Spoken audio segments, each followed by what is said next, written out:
Hello and welcome. It is Eric Erickson here, the Eric Erickson Show, across the state of Georgia, around the nation and the world on that series of tubes known as the Internet. The phone number, if you want to be a part of the program, 877-97-ERIC, 877-973-7425. In the third hour of the program today, I know we are going to interview one of the Atlanta heads of the Customs and Border Patrol that are still dealing with freight and customs and people trying to cross the border in the age of COVID-19. Now, I want to talk about the presidential press briefing this morning, but I think having engaged with several different people on social media this morning, I want to I want to spend a little bit of time talking about it first, and I'm happy to take any questions you might have.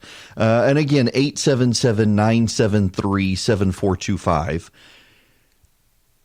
I wanted to start with the press briefing this morning, but after encountering a few people on my personal Facebook profile and then on social media, I think I want to do this first and kind of lay out the parameters of my thinking for you, just so you understand where I am and where a lot of the experts are. I am not an expert on this. I am not an epidemiologist. I haven't even stayed at a Holiday Inn Express last night, but I talked to a lot of them. I talked to Admiral Giroir yesterday about the situation. He is a pediatric specialist and expert in epidemiology. He's got a biology degree from Harvard. He went to medical school. He's been in charge of multiple global, international, and domestic task force on epidemiology and pandemics. I have talked to people at the White House. I've spent a lot of time talking to experts. And my job, in addition to trying to keep you guys entertained, and honestly, I feel like the show's been really informative lately, but there hasn't been a lot to laugh at lately. It's been very serious, and I try to find other stuff to work into the show, and we can always laugh at Joe Biden if nothing else. But I'm trying to keep everybody informed as well on what's going on out there, and what people are saying, what the experts are saying, and I'm trying to take the hard to understand in some cases data and make it as easy to understand as possible without cheapening it so much that it's useless. Before I get into any of that, though, let me give you the daily audit trail of where we are in Georgia. We've got a 3.2% mortality rate in Georgia with this virus right now, which globally is about average. Most places, with the exception of Italy, most Western countries are seeing about 3%. Again, though, most of the experts, including Dr. Fauci, believe it's actually about 1% because they presume many more people have it or have had it than we know about due to a lack of testing, and they can revise it down to about 1%. Now, you're wondering, how can they do that statistically? Why can't they revise it down to 0.1% like the flu? The reason that they can do that with some reliability is because they track globally who gets the flu test and when the flu test comes back negative. And at this point, they're making an educated hypothesis that the people who are testing negative for the flu but have all the flu-like symptoms probably have this virus.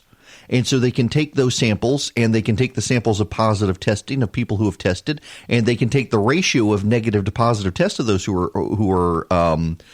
are getting the virus, and they can make a reasonable theory as to what the actual spread is and what the mortality rate overall is. And so that's why they can revise it down to 1%, 0.9% to 1%, somewhere in there, which is about 10 times higher than the seasonal flu.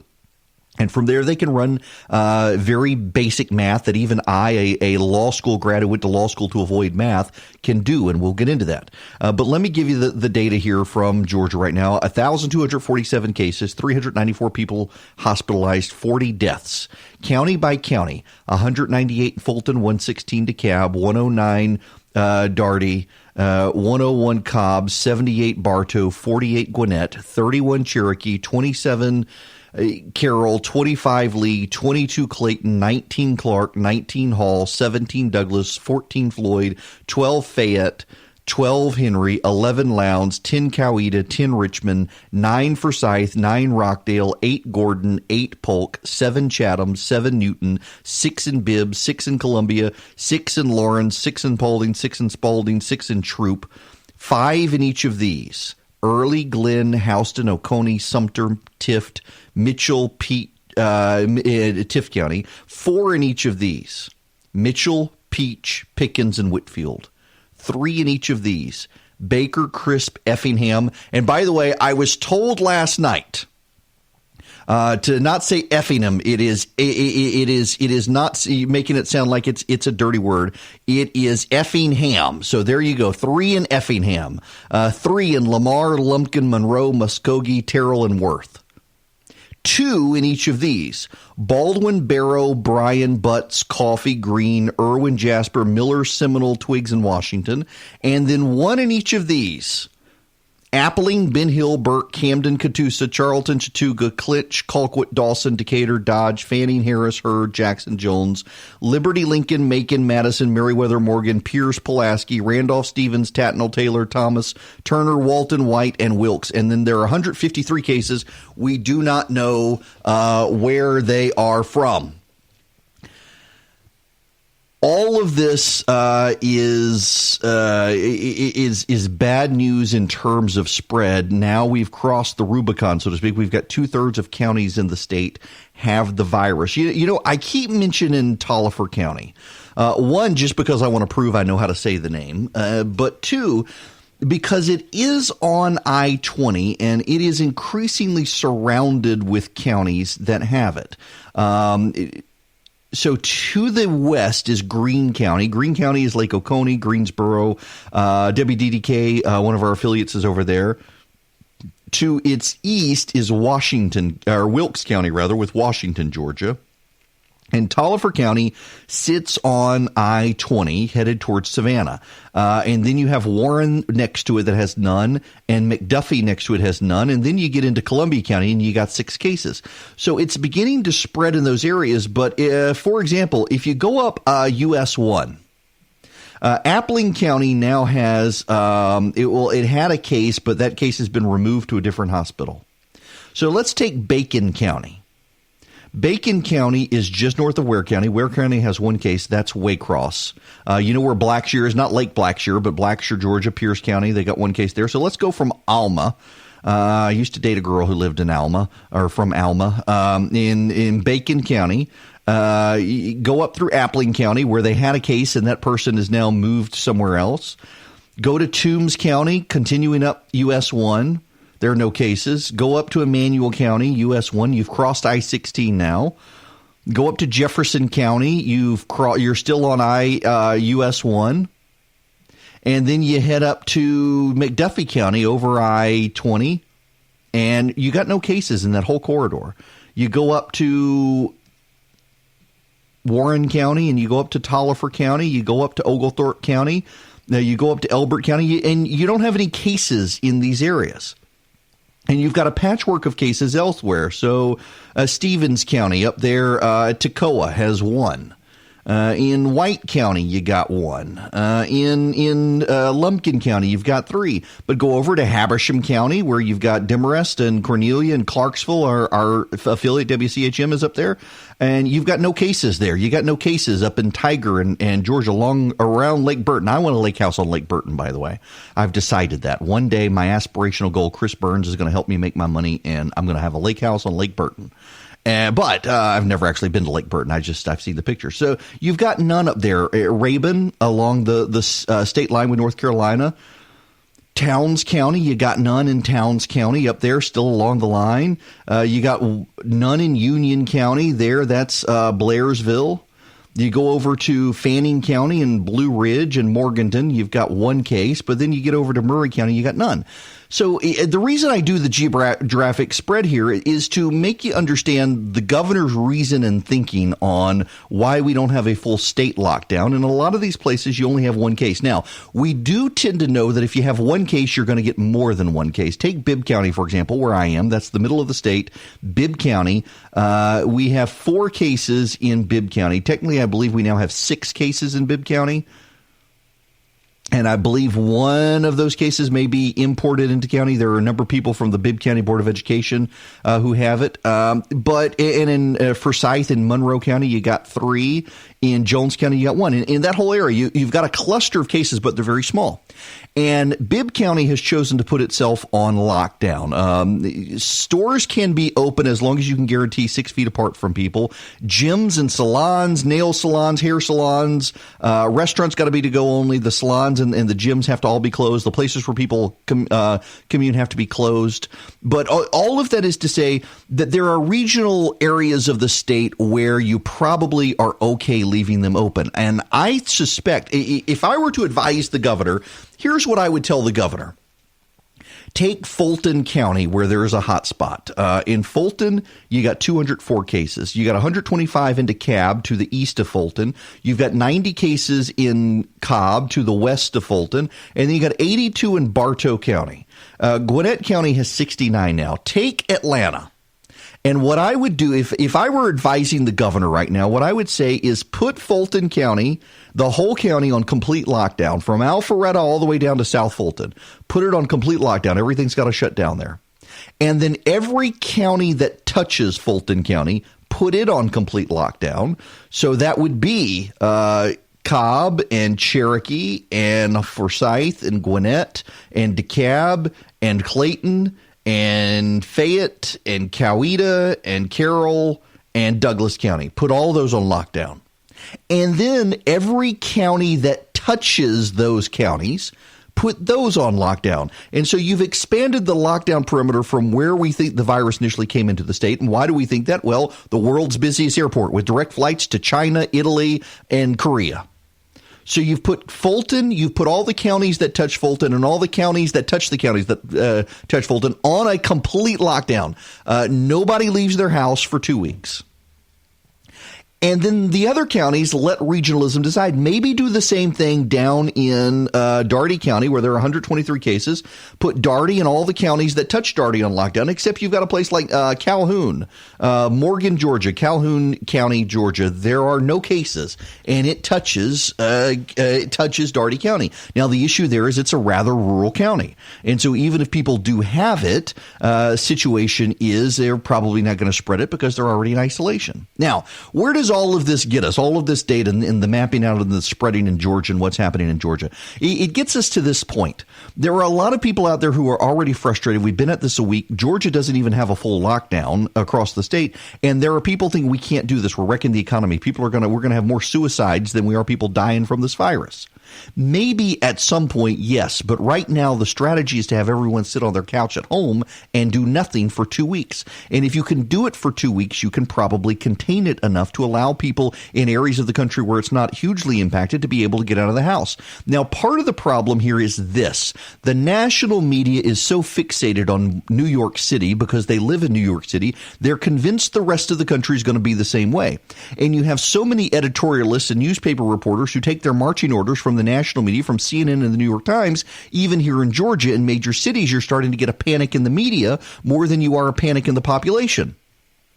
And the natural reaction to a panic in the media that becomes obvious to the population is that the population stops to believe what the media is saying. But there are some things that are true that people should believe. For example, the number of people who've called this program or leave comments on Facebook for me that this is just the common cold or it's H1N1 all over again, and we didn't shut the country down for H1N1. Here is the fact of the matter, as I mentioned with Admiral Giroir yesterday. COVID-19 is not the flu. It is not the influenza. It is not H1N1. It is not the common cold. It is a unique virus.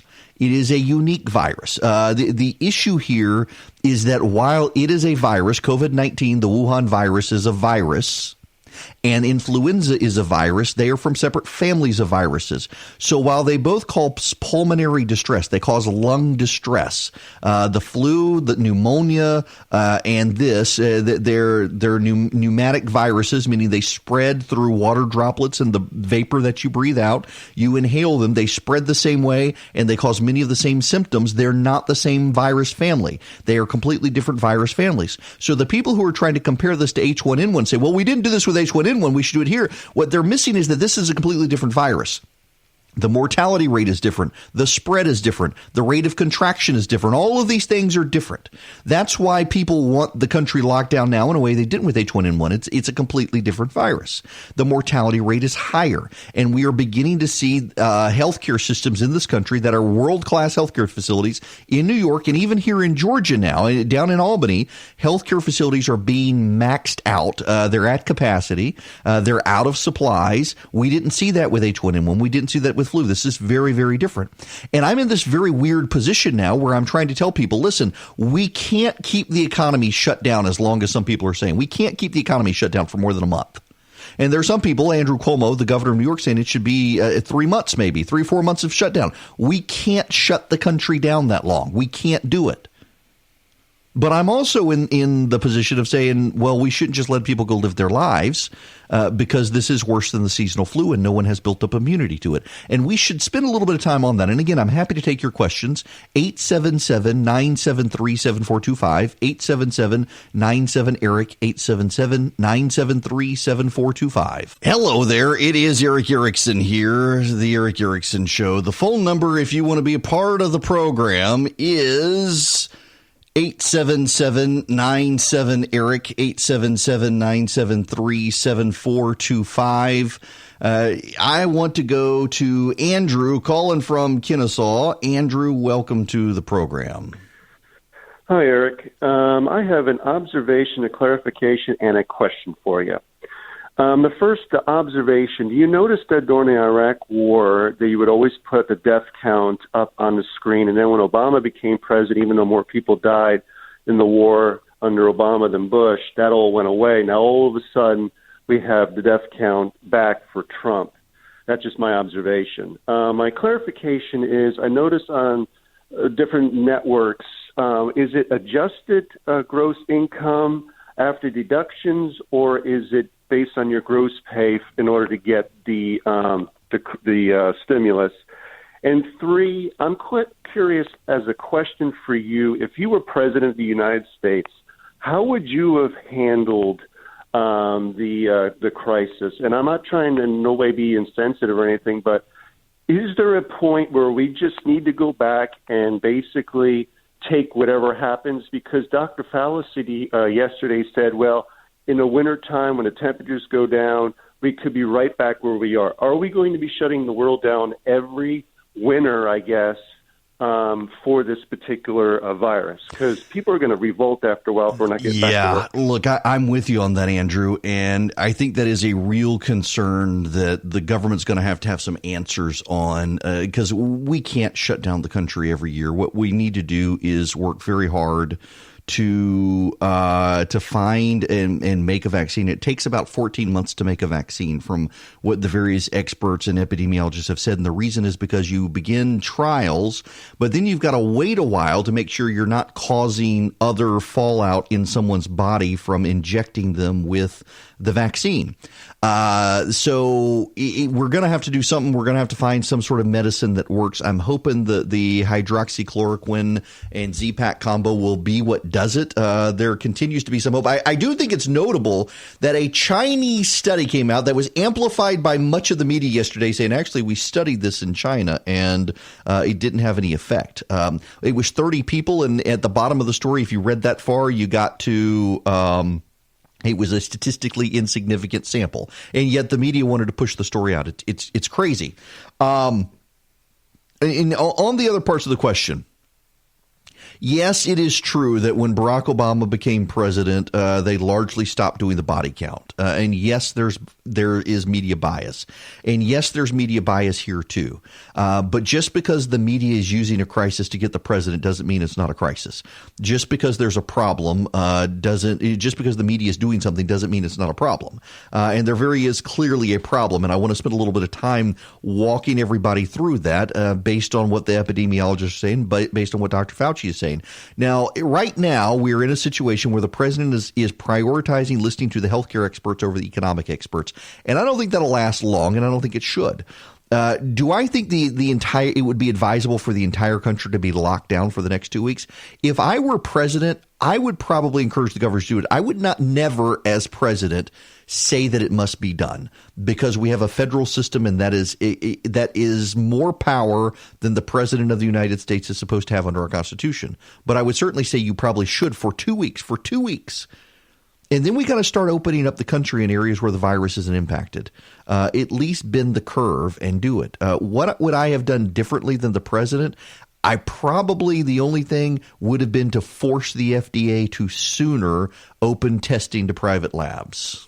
If Andrew in Kennesaw is still listening, one other point he asked me, what would I have done differently than this administration? I think I would have, one of the first things I would have wanted to do, just because I'm always skeptical of the bureaucracy stifling private innovation, is would have done what I could to crack the whip on the FDA allowing private testing. But let's not forget the president was being impeached at the time that this was beginning to spread. The media wants to treat this as if it's in a vacuum. That they want to ignore the fact the president was distracted by impeachment as this thing was spreading. And when he did attempt to act, I mean, he was the very first world leader to ban travel with China, and they called him a racist at the time for doing it. So I don't fault the president for as much as the media does, and it's very interesting how they can't move beyond that. They're fixated by the pre-viral news coverage of the president. They can't acknowledge that he's actually doing a decent job. And you've got even Andrew Cuomo praising, not exactly a fan of the president, praising the president there. So keep that in mind. But let me delve a little bit into the virus and explain, kind of debunk, if you will. And I don't mean to be debunking, but I am more and more mindful of a number of people who have a lot of things they believe about this virus that aren't true. For example, the number of people who have used the H1N1 comparison, when that's not actually an apt comparison, because H1N1 is a type of flu. Everybody who is alive today on planet Earth, regardless of which country you live in, although in northern latitude countries more than tropical countries, but everyone has some level of immunity to influenza. H1N1, that everyone's comparing COVID-19 to, is a form of influenza, so everyone has a level of immunity to it. Now, it was much more contagious than the seasonal flu, because while people have a level of natural immunity to influenza, the virus, we hadn't really experienced this one before globally, so it spread easier. It wasn't in the flu vaccine. But between the flu vaccine and people's built-in natural immunity, most people could fight it off, and the mortality rate of H1N1 was 0.3% of the people who got it died, compared to the seasonal flu, which is 0.1% of people who get it died. And it spread globally and infected, I think, 68 million people in this country. Normally, the flu in this country infects 44 million people. And then again, 44 million people get it and 44,000 people die. The math isn't that hard. If 0.1% of the people get it, it becomes pretty easy to extrapolate down how many people are going to die. COVID-19 is not the flu. It has flu-like symptoms in that they are, I forget now what the word is, but they are, pneuma is the, if you read the Bible, read the New Testament, when it talks about the Holy Spirit, it's talking about the pneuma. The pneuma is the breath. Pneumonia is a virus that is spread through the water vapor through the breath into your lungs, pneumatic systems, things like that. Pneuma all comes from that. The air. Spreading through the air, and this disease spreads through the air in addition to the virus leaving on surfaces, so it spreads like the flu, it spreads like the common cold, it spreads like pneumonia, bacterial pneumonia, but it is not in the same viral class as H1N1. It's not in the same viral class as the flu. It is not an influenza. It is a completely different virus. So the people who are comparing it to H1N1 kind of miss the point on that it's not a flu. It has flu-like symptoms, and that's why people are so confused on this, I think. It has flu-like symptoms, but it is not actually the flu. It is a completely different virus, and it is more deadly and spreads more contagious. So, for example, H1N1 spreads about the same rate as the flu spreads because it is a type of influenza. So one infected person infects 1.3 other people on average. With COVID-19, one person, we were saying it was 2.3 people, which is double, slightly less than double the flu. But we now know it's actually 3 people, which is slightly more than the flu infects. So one person infects 3 people, and in infecting 3 people, it spreads more quickly. It is much more of a viral spread, and it also kills more people. That is why we can't treat it like the seasonal flu, and that's what a lot of people are missing here. Listen, I'm in the camp that we can't shut the whole economy down. There's just no way that we can shut the whole economy down for months on end, and we can't do it next year. We can't get to this thing, have it start spreading again in November and say, we got to shut everything down again. And no one's actually suggesting that. Let's be clear here. No one actually is suggesting. Now, I shouldn't say no one. There are some people who have speculated on it, but I'll tell you what the main experts, including Dr. Fauci, are saying. For right now, though, what they need to do is they need everybody to stay home because they need to contain the spread right now. Because if you can contain the spread right now, hospital systems are already overwhelmed. And because hospital systems are already overwhelmed, they need fewer people to get the infection. And the best way to stop people from getting infected is to stop them from encountering people who are infected. It's kind of a no-brainer right there. You stay in your house where no one has the virus. Guess what? You're not going to get the virus. You start going out and about where people have the virus. Guess what? The odds are going up considerably that you're going to get the virus. You go places where people are known to have the virus, and guess what? You're probably going to get the virus. That's why I say lock down Fulton and the surrounding counties in Atlanta, the counties that touch them, and leave the rest of the state alone unless there's a big viral outbreak, and do it in concentric circles for here in Georgia or anywhere else. At the same time, if we can keep people on their couch for 2 weeks and slow the spread of the virus, around Easter, if we all do this right, I think the president's right. There will be parts of the country, not the whole country, but there will be parts of the country that can come out of their houses again and start socially interacting again. Now, here's what the experts want. If you talk to Dr. Fauci, you talk to Dr. Birx, you talk to Dr. Toomey here in Georgia, the Dr. Fauci of Georgia, so to speak. Here's what they would like to do. Everybody stay home for the next couple of weeks in areas where the virus has reared its head. Slow the spread, slow the curve, slow the growth, let the hospitals play catch up, take care of everybody. And then in areas of the country where we've crossed the threshold to go back to normalcy, start letting people back out. And then what you do is you start doing aggressive testing. By then, testing should be ramped up enough that everyone should be able to get a test. And so what they want to do is the South Korea model, so to speak.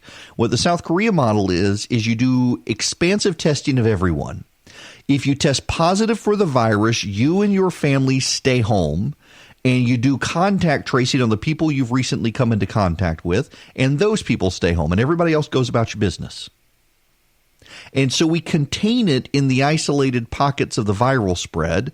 And in so doing, we can let the whole world go back to business and just stop it where it's spreading. So you may have a situation. I'm in Macon, Georgia right now, in Bibb County. So we may have a situation. Let's say the virus runs rampant in Bibb County. You test everybody in Bibb County. We'll have enough testing in the next couple of weeks to be able to do something like that. And we'll have rapid response testing. So you test the whole county. Everyone who tests positive has to stay home, and their families have to stay home, and the people they've been around have to stay home. And everybody else goes about their business in Bibb County. Everybody else in the surrounding counties goes about their business. But the moment it flares up, let's go up the interstate. From Macon, you go up Macon on 75 in Georgia. The next place you encounter is the city of Forsyth, Georgia. So suddenly there's a pocket in Forsyth. Someone from Macon stopped off at the Hardee's there in Forsyth. The people at the Hardee's.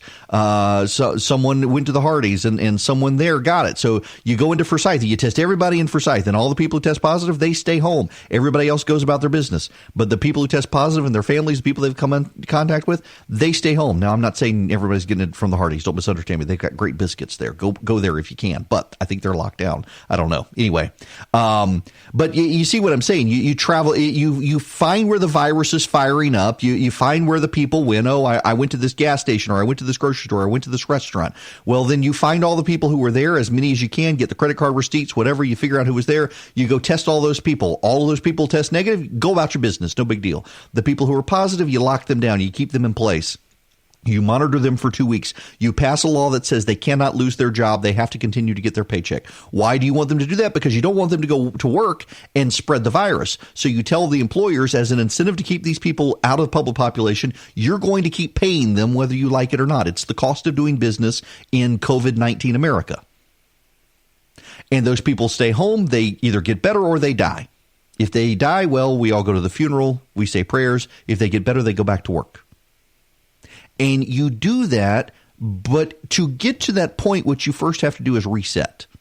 And the only way that you can reset the virus is to keep everybody home for a couple of weeks so that the hospitals can clear out the patients who are already there. I realize if you're in Georgia, by and large, if you're not down in the Albany area, and I know some of you are listening down in the Daugherty County area in Albany, if you're down there, what they're encountering is an overwhelmed hospital system right now. Let me go back to the count here to give you an idea of what Phoebe Putney Memorial Hospital.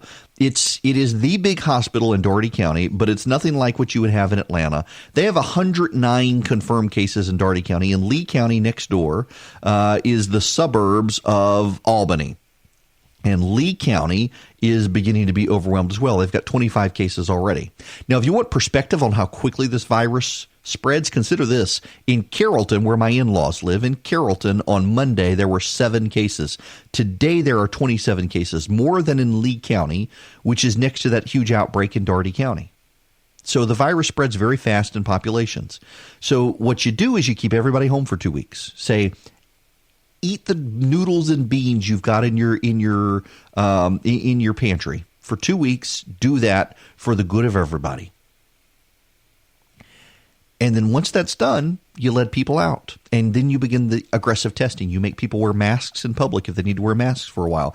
You know, if you go back to 1918 and the Spanish flu outbreak, most cities in the United States had mask ordinances where everyone was required to wear a mask in public during the outbreak. Go to San Francisco, for example, and they actually started an anti-mask league of San Francisco. That was the actual name. And the Anti-Mask League of San Francisco was the name of the organization, designed to end the law on requiring masks. People started essentially going about their business without masks on, that the San Francisco police would arrest them. And it got to be so many people, the jails were overwhelmed with people refusing to wear the masks. And so they repealed the ordinance. And then the Spanish flu broke out again in San Francisco, and they had to put the ordinance back on the books for 4 months.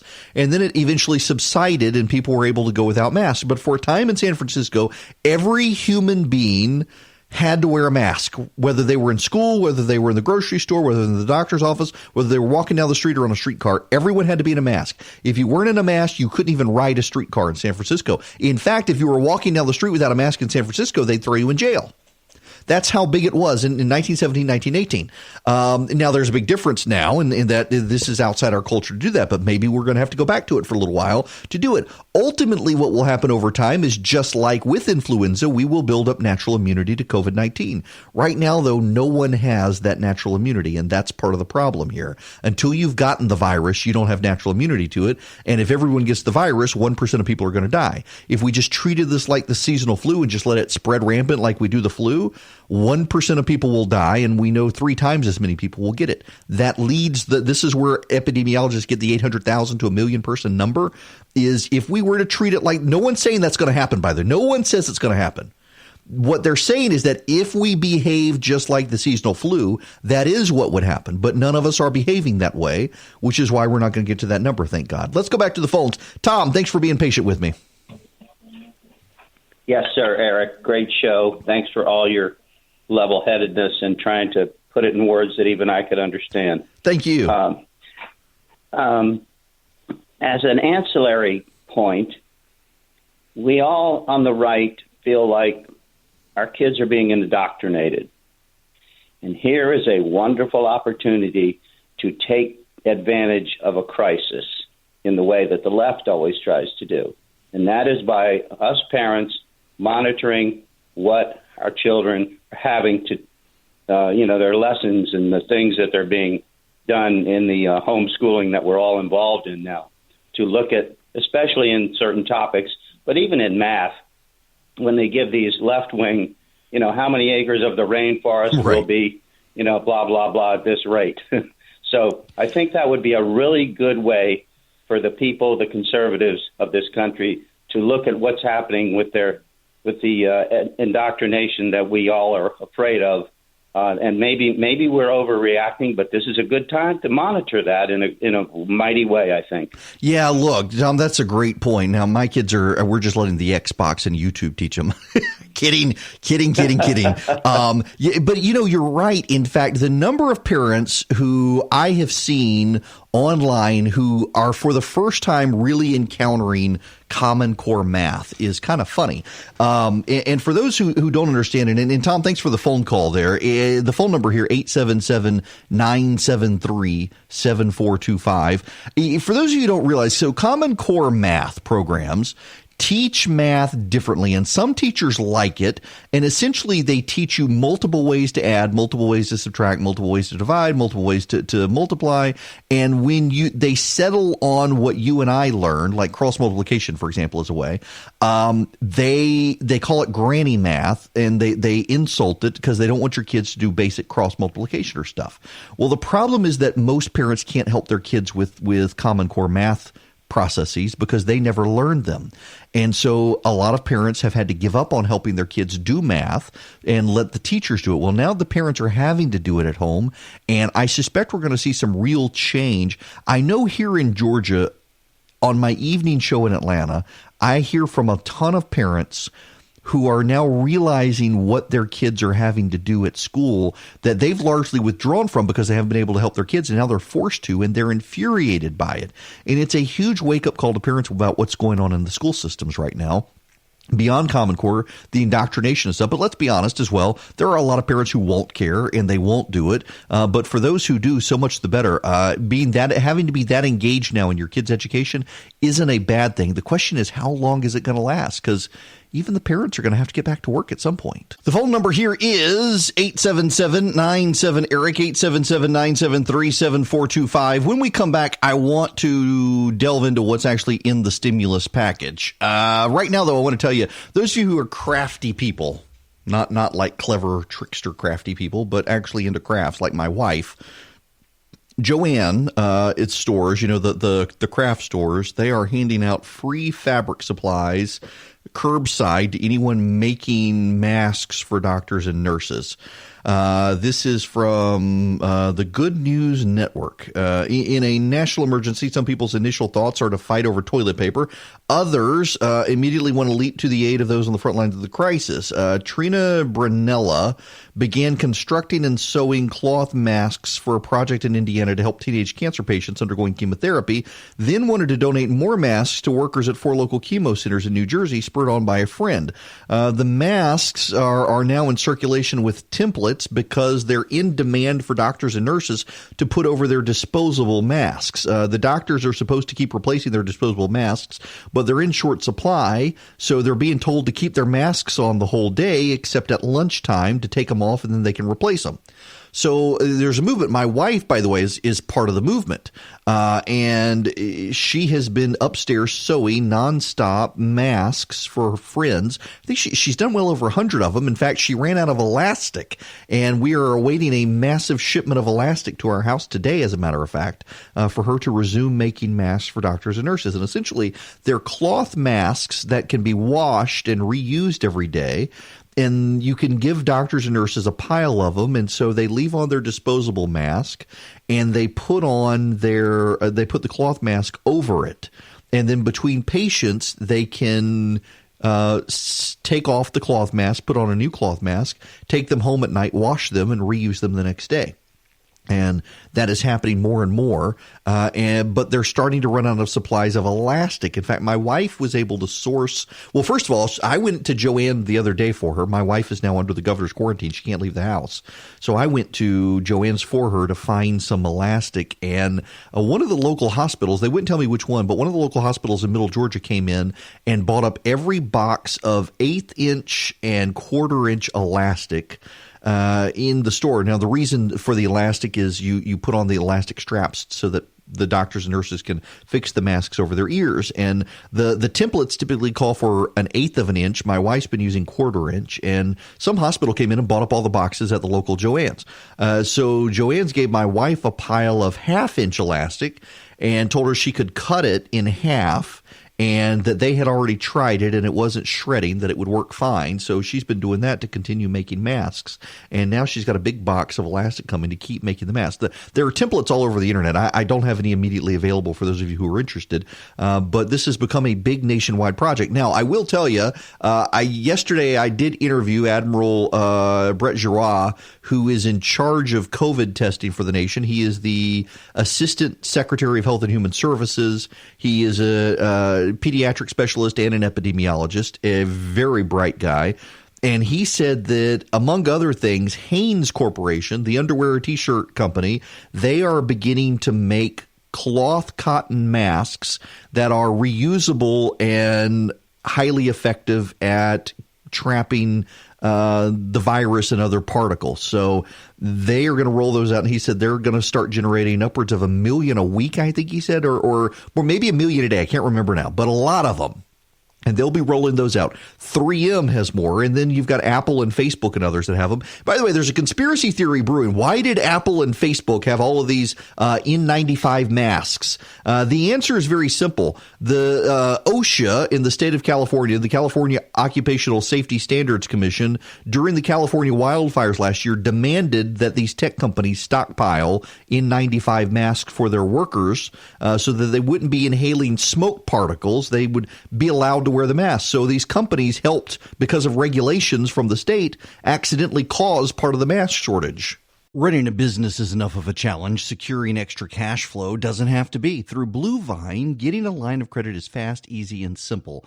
Blue Vine is an easy, fast way to help support your business growth with a line of credit of up to $250,000. Whether you need money to offset upfront costs, secure inventory, or pay for unexpected expenses, through Blue Vine, you can help yourself and your business stay secure for any reason. There's no fee to set up your line of credit, and Blue Vine never charges maintenance or prepayment fees. Applying is easy. You go online to getbluevine.com/Eric. Fill out a few simple details, and you're done with your application within minutes. See an offer will not affect your credit score. Once approved, funds can be received in as fast as 24 hours, and you've got peace of mind knowing the funds can be drawn with a click of a button for any business expense. Blue Vine has helped more than 20,000 customers and has delivered over $2.5 billion in funds to businesses. Blue Vine also has advisors available by phone to answer any questions and help meet your business needs, and they've got an A-plus rating from the Better Business Bureau. For listeners of this here podcast, Blue Vine is offering a special limited-time promotion of a $100 gift card when you take out a loan or open a line of credit with Blue Vine. Go to getbluevine.com/Eric for more details. All you have to do is go to getbluevine.com/Eric and apply. It's quick, it's easy, it's meaningful help for your business in as little as 24 hours. The promotional offer is subject to terms and conditions, and they can be found at getbluevine.com/Eric.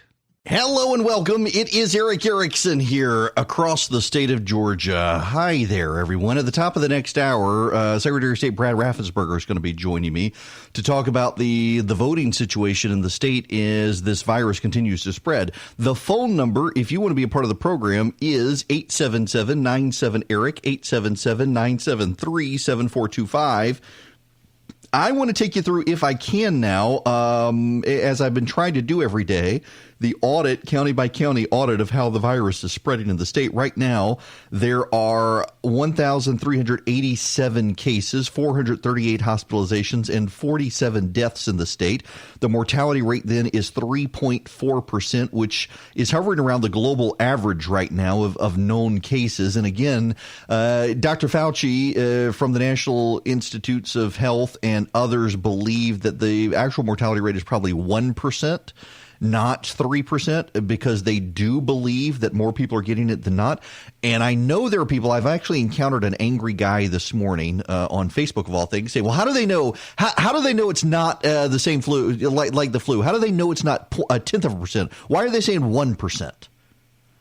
Well, they're the experts, but now this guy doesn't trust the experts because he doesn't trust anybody except internet memes from his friends. And I get that. And I know there are a lot of people out there who you've got Dr. Fauci saying, hey, it's actually not as bad as the global average, but it's worse than the flu. So how are they getting that? Well, one of the ways, they're getting it from several ways. One of the ways is they're taking all the people who have flu-like symptoms but don't have the flu. They've tested negative for the flu, but they have all the flu-like symptoms, and they're tracking those people as well and how those people are dying.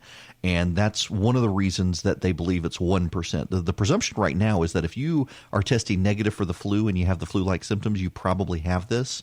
And so that they're putting that in and other sampling in there to get a better picture.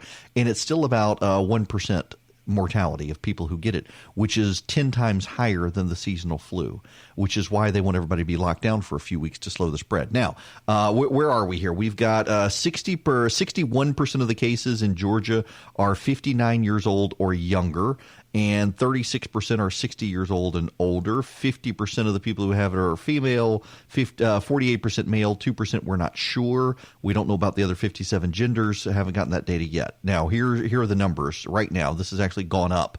Looks like they have since the last time.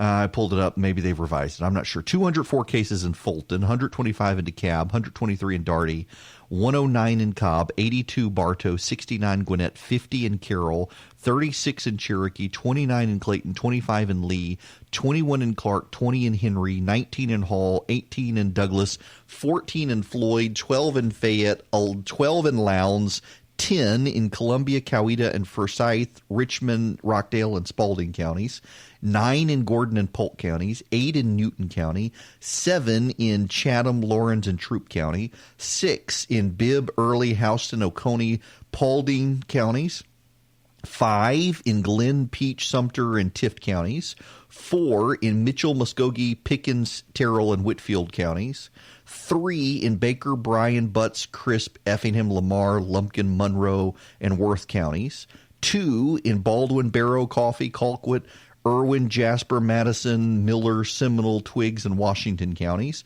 and 1 in each of these: Ben Hill, Burke, Camden, Catoosa, Charlton, Chattooga, Clinch, Dawson, Decatur, Dodge, Fanning, Greene, Harris, Hurd, Jackson, Jones, Liberty, Lincoln, Long, Macon, Meriwether, Morgan, Pierce, Pulaski, Randolph, Stevens, Tatnall, Taylor, Thomas, Turner, Ware, White, and Wilkins County, and 160 in counties of unknown origin. That is your current audit in the state of Georgia. Now, there is some data that has been released in the state. Where is this email I got? Yeah, here we go. This is in the Atlanta Journal-Constitution, and the headline is what Georgia's mayors and county leaders were told about the pandemic. You need to know it too.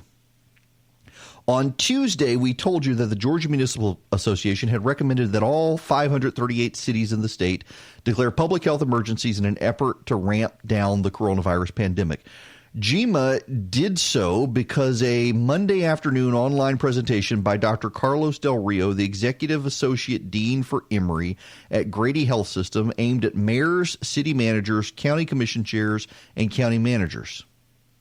They've got the audio that you can hear of the presentation, but whoa, look at this. They're actually calling it the Wuhan pneumonia in this presentation. My goodness gracious. So it is... I'm reading from the slide here now. They're showing the progression. They're showing the cases. And now they're showing the estimates. Now, the headline here that you need to know is if no aggressive intervention is done. If no aggressive intervention is done. What they suggest is that if they use the mid-range estimates in Georgia, the mid-range estimates in Georgia will be 1,062 deaths. And the high range would be 27,605 deaths. The majority of those 65 and up.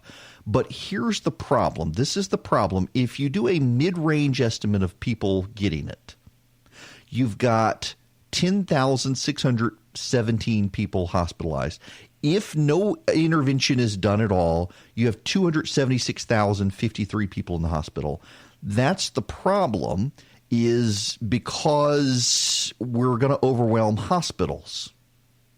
If there are, this is the predicted outcome after 3 months. If there's no action at all, 211,000 deaths. If you do social distancing, 158,000 deaths.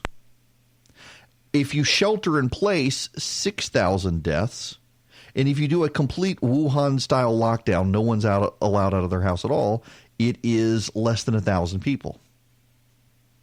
The problem here, of course, is that we're not going to do this. Now, you should also know that this doctor has been one of the most vocal opponents of what the governor is doing. The governor is listening to the health experts, including Dr. Toomey at the Georgia Department of Public Health.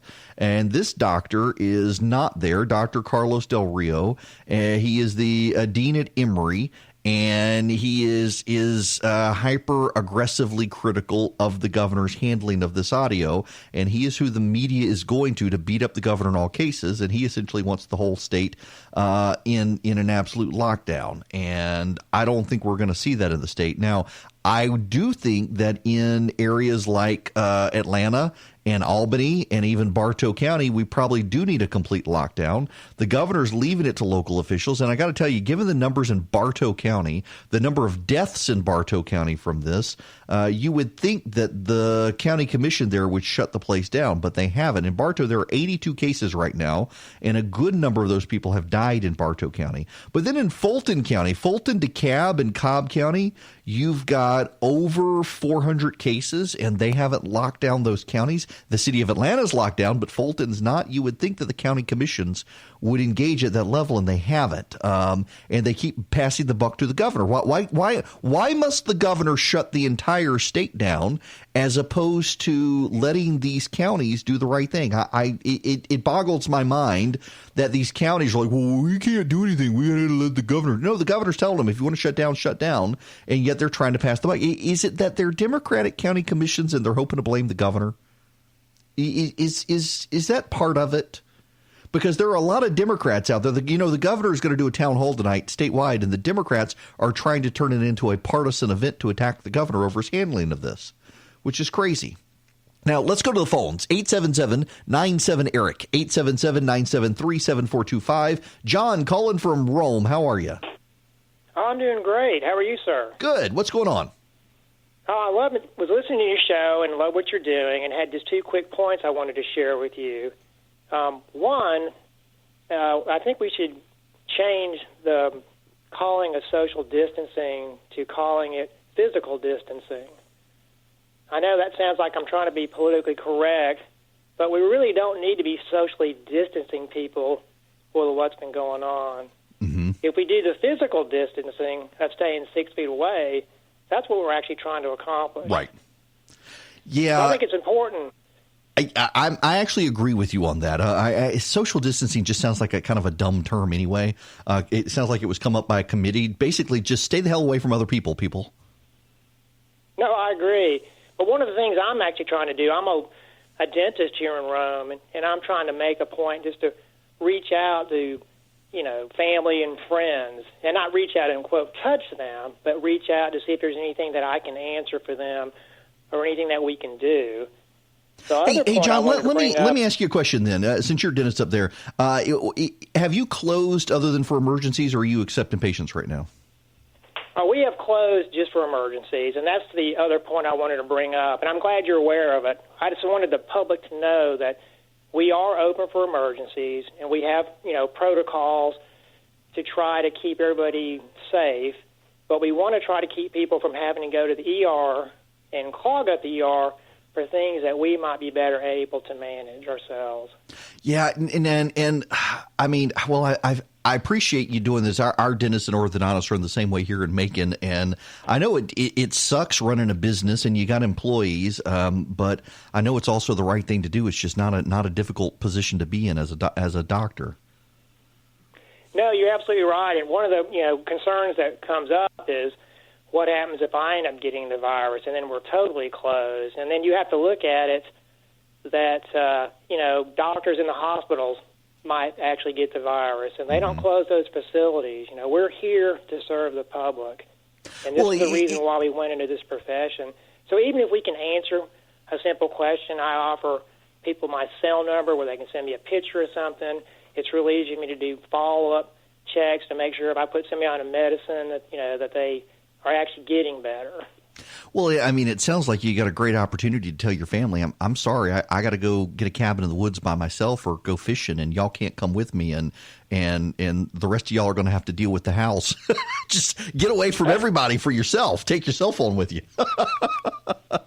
No, if I was as talented as your wife, and doing what she's doing, and that's what I'm just trying to do. I'm essentially going stir crazy. Yeah. Because we know we have a crisis, and we want to be able to help and get things back on track as soon as we can. Yeah, it's not an easy situation for anybody. Listen, John, thanks very much for the phone call. If y'all want to call in, 877-97-ERIC, 877-973-7425.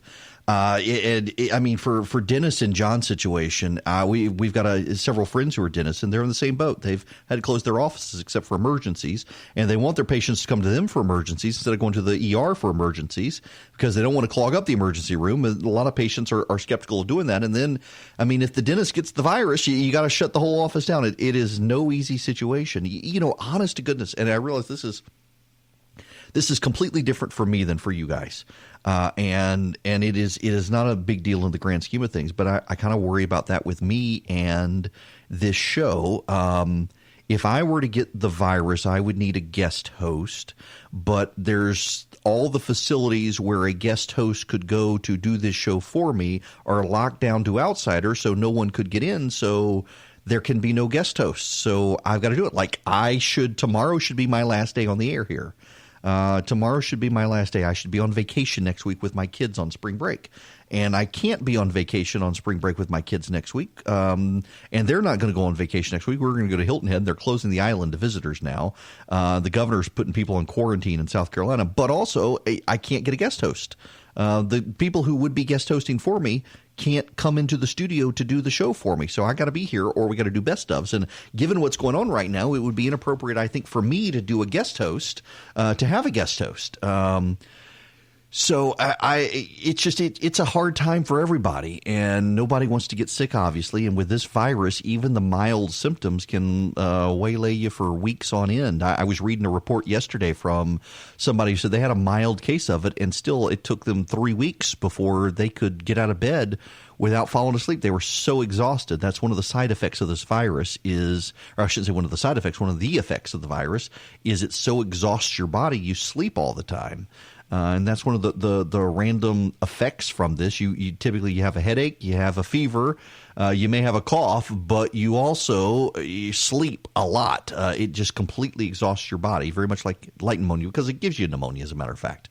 And there is no easy answer for those who are small business owners, dentists, orthodontists, general physicians, shopkeepers, restaurateurs. There's just no easy answer right now for this, and it's financially ruinous for so many people, which is why the Senate and the House are pushing the stimulus package through. I want to keep taking your phone calls, 877-97-ERIC, 877-973-7425. I also want to walk through the stimulus package for you, what's actually in this package that we know of. And don't forget, as always, you can text the word data to 33777, and I will get you all the information on the viral numbers in Georgia, nationally and globally, and my daily newsletter as well. The phone number here is 877-97-ERIC, 877-973-7425. To the phones we go. Linda, you're up next. Welcome. Good morning. I wanted to comment on the governor of New York taking on that about the ventilators that he needs. But the other day when the president made a speech, he had offered the governor of New York to buy ventilators. I think it was back in 2016, and they refused. So I hadn't heard any other body say this except Fox News, and this should be out on the air because, if you're offered something and you refuse it, then you don't need to be acting like that the president's not helping to get stuff to New York. Yeah, you're okay. So I think there's a little bit of a misunderstanding on this one. So the governor says they needed 30,000 ventilators. The FEMA was going to send 400. Now they're going to send 4,000. ventilators, and the president said in the town hall on Fox that in 2015 there were 16,000 ventilators that the governor turned down that they could have bought. This actually comes from a report in 2015 that New York, if there was a Spanish flu style outbreak, New York could be short 15,000 ventilators. It was the former lieutenant governor of New York who put that in an op-ed. This was a claim that was circulated on a couple of right-wing sites that the president picked up, that the New York City governor had the opportunity to buy 15,000 and he chose not to buy it. That's actually the president was actually, he had read it off a conservative website. I don't want to give the name of the site because I think it's a garbage site, but I know people give the president stuff from that site. So the president was right in that he read the article. The problem is that the article itself wasn't true. The article was not true. There was a commission. It was the Task Force on Life and Law. And the task force did a report on pandemics in New York and said if you had the 1918 Spanish flu epidemic, you would need a certain number of ventilators, and the number they gave was 15,000 ventilators. Now, New York did not prepare for a pandemic of the Spanish flu.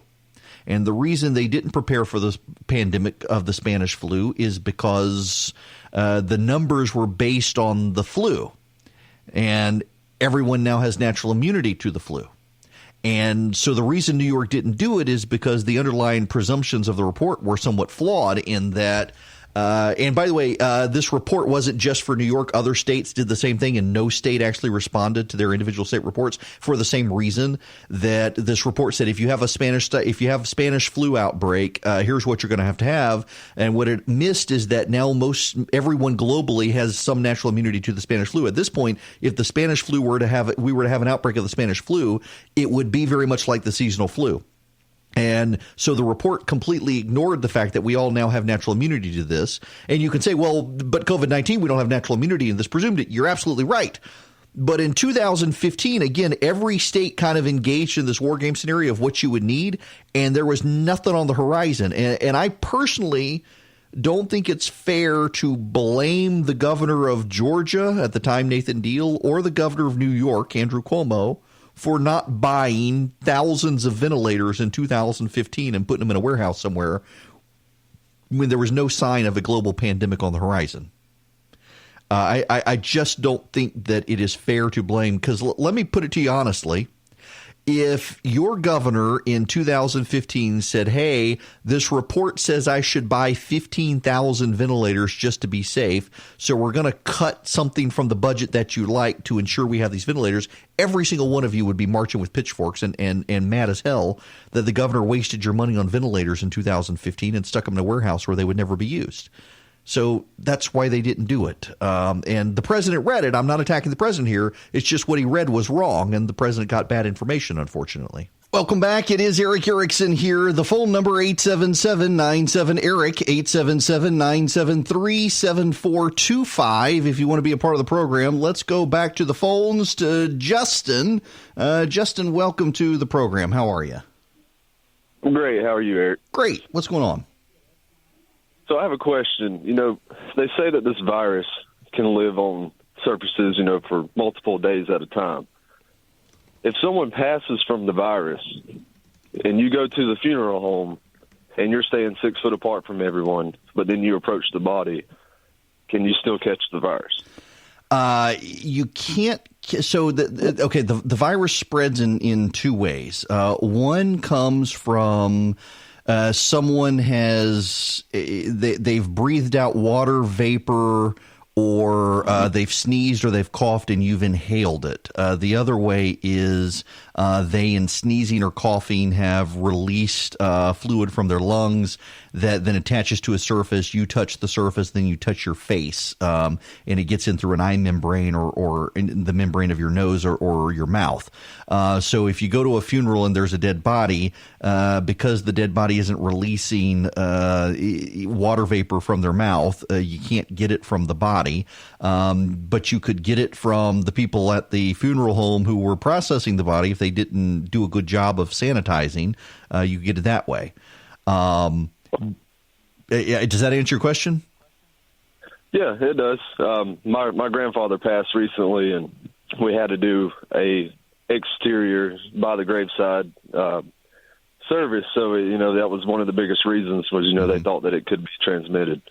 Yeah, it typically not once someone has died. Now the virus will live in a body for just like it'll live on a hard surface for up to 96 hours or so, and that is part of the issue. But if you're dead, so. I'm having a hard time remembering the word, and it's not pneumatic, but it is pneuma, is the way it starts. Pneumo something or other. In any event, again, I ain't the doctor, but I can tell you what the doctors say. Pneuma is Greek for breath. If you read the New Testament, you see the word pneuma. It's referring to the breath of God, the Holy Spirit. Typically, is the way it is meant. Pneuma. Pneumatic, pneumatic jacks and stuff are using air pressure. Hydraulics use water. Pneumatic uses air pressure. And so this is a, for lack of a better word, pneumatic disease, so to speak. It spreads through your breath because of the water vapor droplets in your breath. And so that's why they want you to be 6 feet away from each other, because the air is diffuse enough within 6 feet. The virus spreads in that 6 feet. The UV rays of the sun and everything else in that 6 feet distance between someone expelling it and you inhaling it, it minimizes your odds. Within 3 feet, the odds are you're going to get infected because it's the water vapor from your breath. The virus is in the water vapor. You inhale it, it gets into your lungs, and the virus begins to spread. In the same way, someone sneezes and the water vapor from the sneeze or the cough lands on a metal rail. We know that stainless steel, this virus can live for 48 hours minimum, 96 hours, most scientists say. And now we know on the cruise ship, they were finding it 17 days later still active. So you touch your hand on the metal rail, and then you wipe your nose or your mouth. You have membrane that the virus then gets into and gets into your body and begins to multiply within your body. That's why they want everybody to wash your hands as much as possible right now, to avoid that, or use hand sanitizer. Now, I realize there are some people, in fact, I've had some friends of mine who have been telling me hand sanitizer doesn't actually work. I got a bottle of Purell in my office. I had this before the virus, though. Let's see. It's got ethyl alcohol, and it says in here, my goodness, I've reached that age. Let's turn on the magnifying glass here and take a better picture. Did you know that your cell phone can do the magnifying glass? Good Lord, I'm becoming like Philip. Now I'm better than Philip here. I can do this. 99% of common germs that may cause illness, Purell kills, based on a comparative study using 1.75 milliliters of Purell Advanced Hand Sanitizer versus 3.5 milliliters of other brands, 63% with 63% less ethyl alcohol. Of course. Now, what does it kill? It kills 99% of bacteria, viruses, and other germs. Now, what's the deal here? Well, there are a lot of people are saying that Purell won't actually kill, or I shouldn't say Purell, just hand sanitizer won't kill viruses. This, again, is half-truths that are circulating on the internet that cause problems. Hand sanitizer that is at least 65% ethyl alcohol. Purell is 70%. Now that I've got it, I'm going to use some.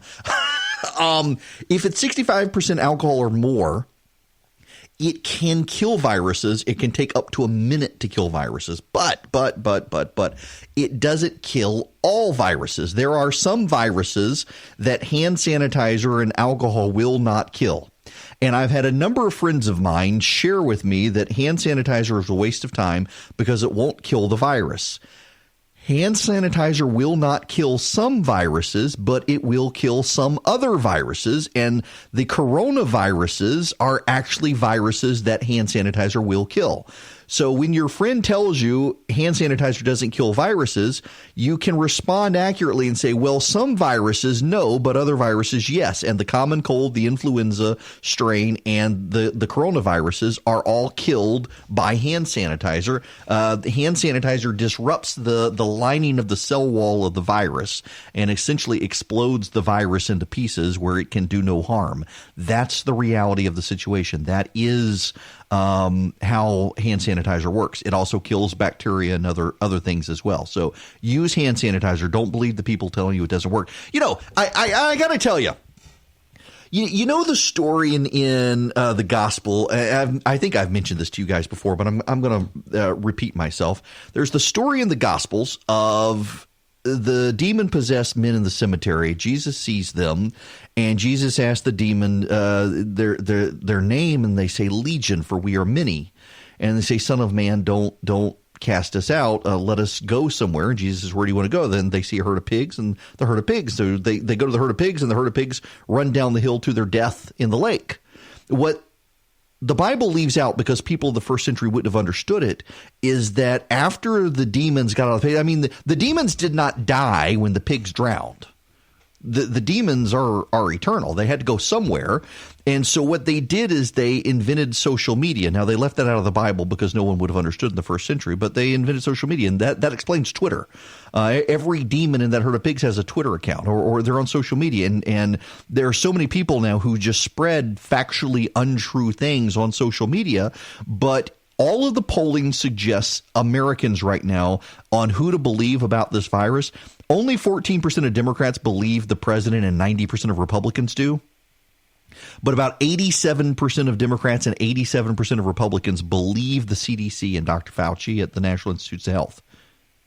And then, interestingly enough, 80% of Democrats and 80% of Republicans believe their friends. And it is the friends on the internet who are spreading the worst information. It is the friends on the internet who are the ones that are totally wrecking everybody's idea of what is true and what is false. It is the friends on the internet who are spreading the half-truths. The number of people who tell me that hand sanitizer doesn't work, that's not true. It works on most viruses and all bacteria. The number of people who tell me that COVID-19 is just the common cold, that's not true. The number of people who tell me we didn't shut down the government because of H1N1, why are we shutting it down now? It's just the same thing. That's actually not true. The reason we didn't is because H1N1 is an influenza, and this is not an influenza. It's something completely different. And yet everybody gets mixed up on what the truth is. Well, now let me see. I want to pivot here. This is my professional pivot into the stimulus plan and try to give you a sense of what's with the stimulus plan. The $2 trillion stimulus plan. By the way, they're already talking about the next phase of this.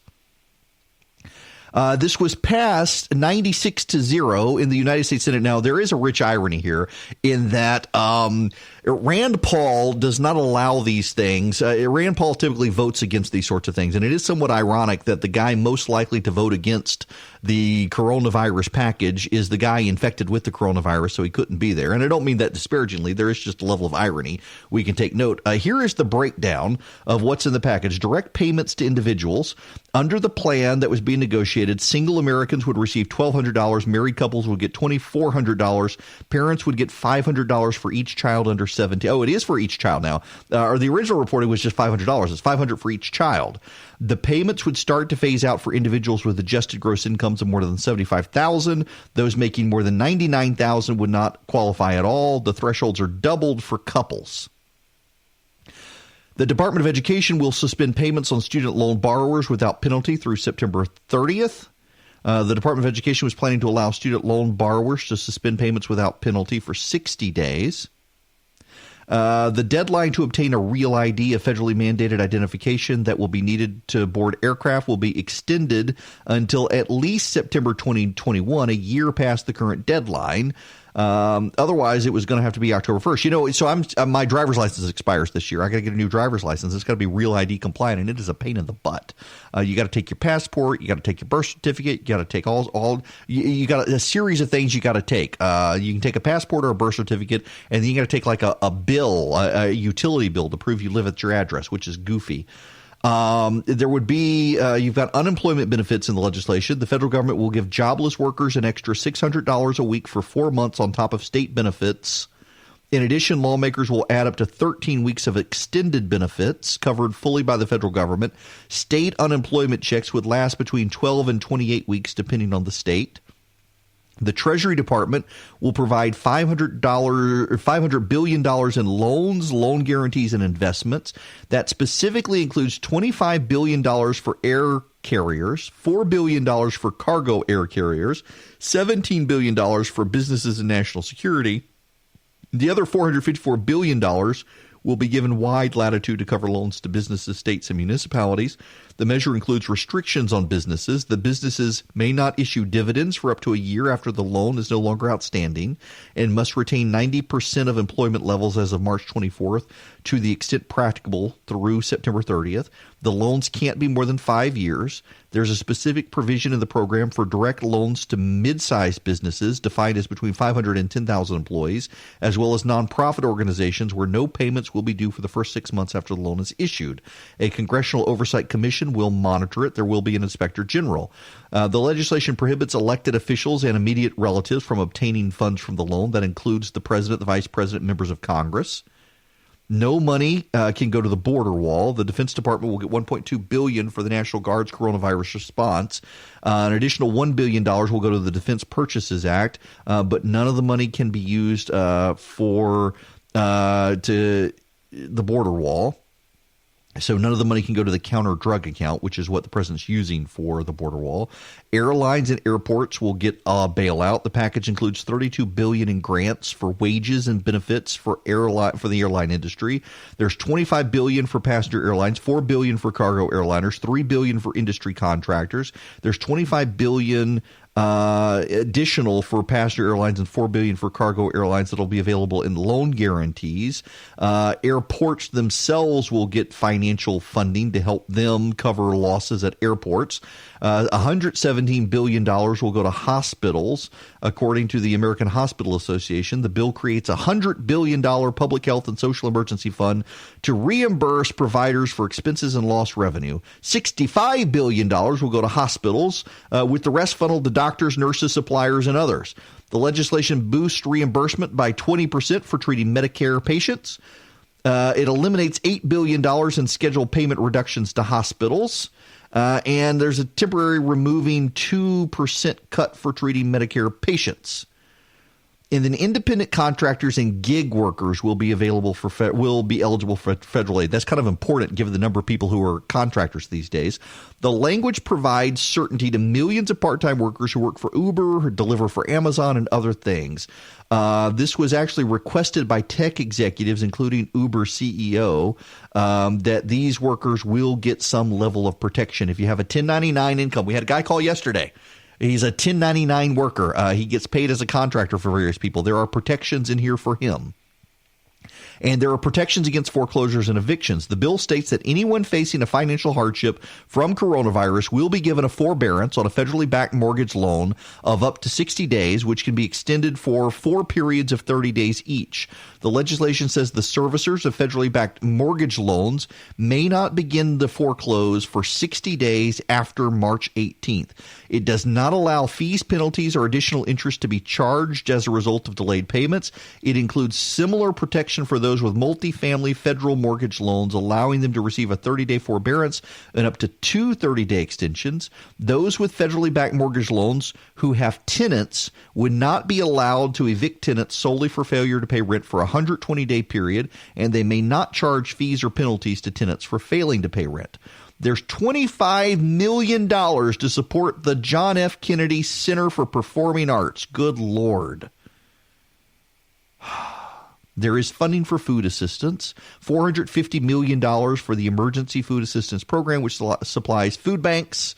It includes $200 million for food assistance for Puerto Rico and other territories, and $100 million for food distribution to American Indian reservations. It includes $324 million for the State Department to evacuate American citizens abroad, whether citizens or diplomats. There are 9,300 Americans already repatriated. There are 13,500 Americans still trying to get home. And there's $88 million for the Peace Corps in this. In addition, there's $324 million for diplomatic programs, $258 million for international disaster relief, $350 million for migration and refugee assistance, and $95 million for USAID operating expenses for foreign aid. This is all courtesy of a breakdown at CNN. If you're on Twitter, I'm going to tweet this out right now. What's in the $2 trillion coronavirus package. And I will this afternoon, if you subscribe to my daily newsletter, text data to 33777. Later this afternoon, I will put this in an email that you will get this afternoon, and you will be able to see this for yourself, what's all in the package. And CNN is updating this as they make their way through the legislation. So I'll keep you up to date, give you all of that in the email. Text data to 33777. It is Eric Erickson here. The phone number, if you want to be a part of the program, is 877-97-ERIC, 877-973-7425. A listener sent me information and said, according to District 4 Department of Public Health, there were 3 cases in Pike County reported of COVID-19, and that's incorrect. There are 76 total cases in District 4. There are no cases in Pike County. And what is District 4? It includes Butts, Carroll, Coweta, Fayette, Heard, Henry, Lamar, Meriwether, Pike, Spalding, Troup, and Upson County. The revised numbers now for them this is 2-day-old information now that I'm being sent. So never mind, ignore me. I'm just realizing that the timestamp on this, that a listener sent me trying to tell me there were no cases in Pike County, and it's 2-day-old information. And now we actually do know that there are cases there. Let me give you the actual number now that I've said that for you. There are no cases in Pike County. Okay, still holding steady, but in Meriwether County there's 1, and in Coweta there are now 10. There are 10 in Spalding. There's 3 in Lamar. Monroe has 3. Upson County has none, and Pike County currently have none. If you're listening on WMAC in Middle Georgia, you got no cases in Crawford County, in Upson County, or in Pike County right now, or in Talbot County. They're near Columbus. You do have cases in Columbus, though, in Harris County and in Muskogee County. You got cases and headed up 85 and 75. Basically, you go up and down 75 and 85. You got cases throughout. Until you get to the outer edges. Interestingly enough, head down 75. Dooley County has none right now. I would expect that to change, but that's Unadilla and Vienna. My wife's family's from down there, and there are no cases in Dooley County right now, nor are there cases in Wilcox County right now. That situation may change, though. Those counties are completely engulfed in counties around them who have it. Houston County's got 6 cases down there south of Macon. They got 6 cases. And then, of course, you get down into Dougherty County. You got a whole lot of cases down there. When we come back, Secretary of State Brad Raffensperger is going to join me. The entire state of Georgia is going to get an absentee ballot application. And the reason that he wants to do this is to be able to let everyone vote from home who wants to vote from home, make it as easy as possible in the state of Georgia so people don't have to show up at the election. And you know, you can't do door-to-door politics right now. Things have changed in this country. You used to be able to go door-to-door and try to get people out to vote, and right now nobody wants anybody at their door. And so the situation is different from anything we've seen in the past. And I want to talk to him about that and how the Secretary of State's office, the Secretary of State's office, beyond just voting, the Secretary of State's office deals with a lot of stuff, including occupational licenses. What about people who have occupational licenses right now? Some of them having to go in for tests and whatnot, and they can't go in for tests because they can't be around other people. You got to be socially distanced. So how does all of that work? Also want to keep taking your phone calls as well. 877-97-ERIC, 877-973-7425 is the phone number. Remember, if you text recipe to 33777, I will start sending out recipes, I promise. But the big one that I want everyone to just get in the habit of doing is text data to 33777 so I can send you back the link to my newsletter where I'm sending it out free of charge to everybody to keep you up to date on the COVID-19 spread, as well as the data on what's happening in Georgia and what's happening nationally and globally as this virus continues to spread. We'll be back with the Georgia Secretary of State. They send me a script for these sorts of things. I don't need a script for this because it's about the Quip electric toothbrush, which is my toothbrush. It is my wife's toothbrush. It is my daughter's toothbrush. It's about to be my son's toothbrush as well. He's 11, and we're about to get him the grown-up version of it. They've got a kid's version too, though. We love Quip in our house. We've been using Quip well before they were a sponsor, an advertiser, or anything else. Why? Because some electric toothbrushes are super expensive and super bulky and terribly designed, and Quip, you can tell, is designed by dentists and designers together. It vibrates for 2 minutes and pulses every 30 seconds so you get an even clean in your mouth, and then it turns itself off. It is well designed, and it's even now got a Quip floss dispenser that comes with pre-marked string to help just so you get the best flossing, because, you know, dentists want you to floss, and hardly any of us do. But some of you do. Now, join over 3 million healthy mouths. Get Quip today, starting at $25. All you do is go to getquip.com/Erickson right now. You'll get your first refill free even. Why a refill? Well, they send you a new brush head every 3 months, just like the doctors or the dentists recommend, so that you get up to date with a fresh toothbrush every 3 months.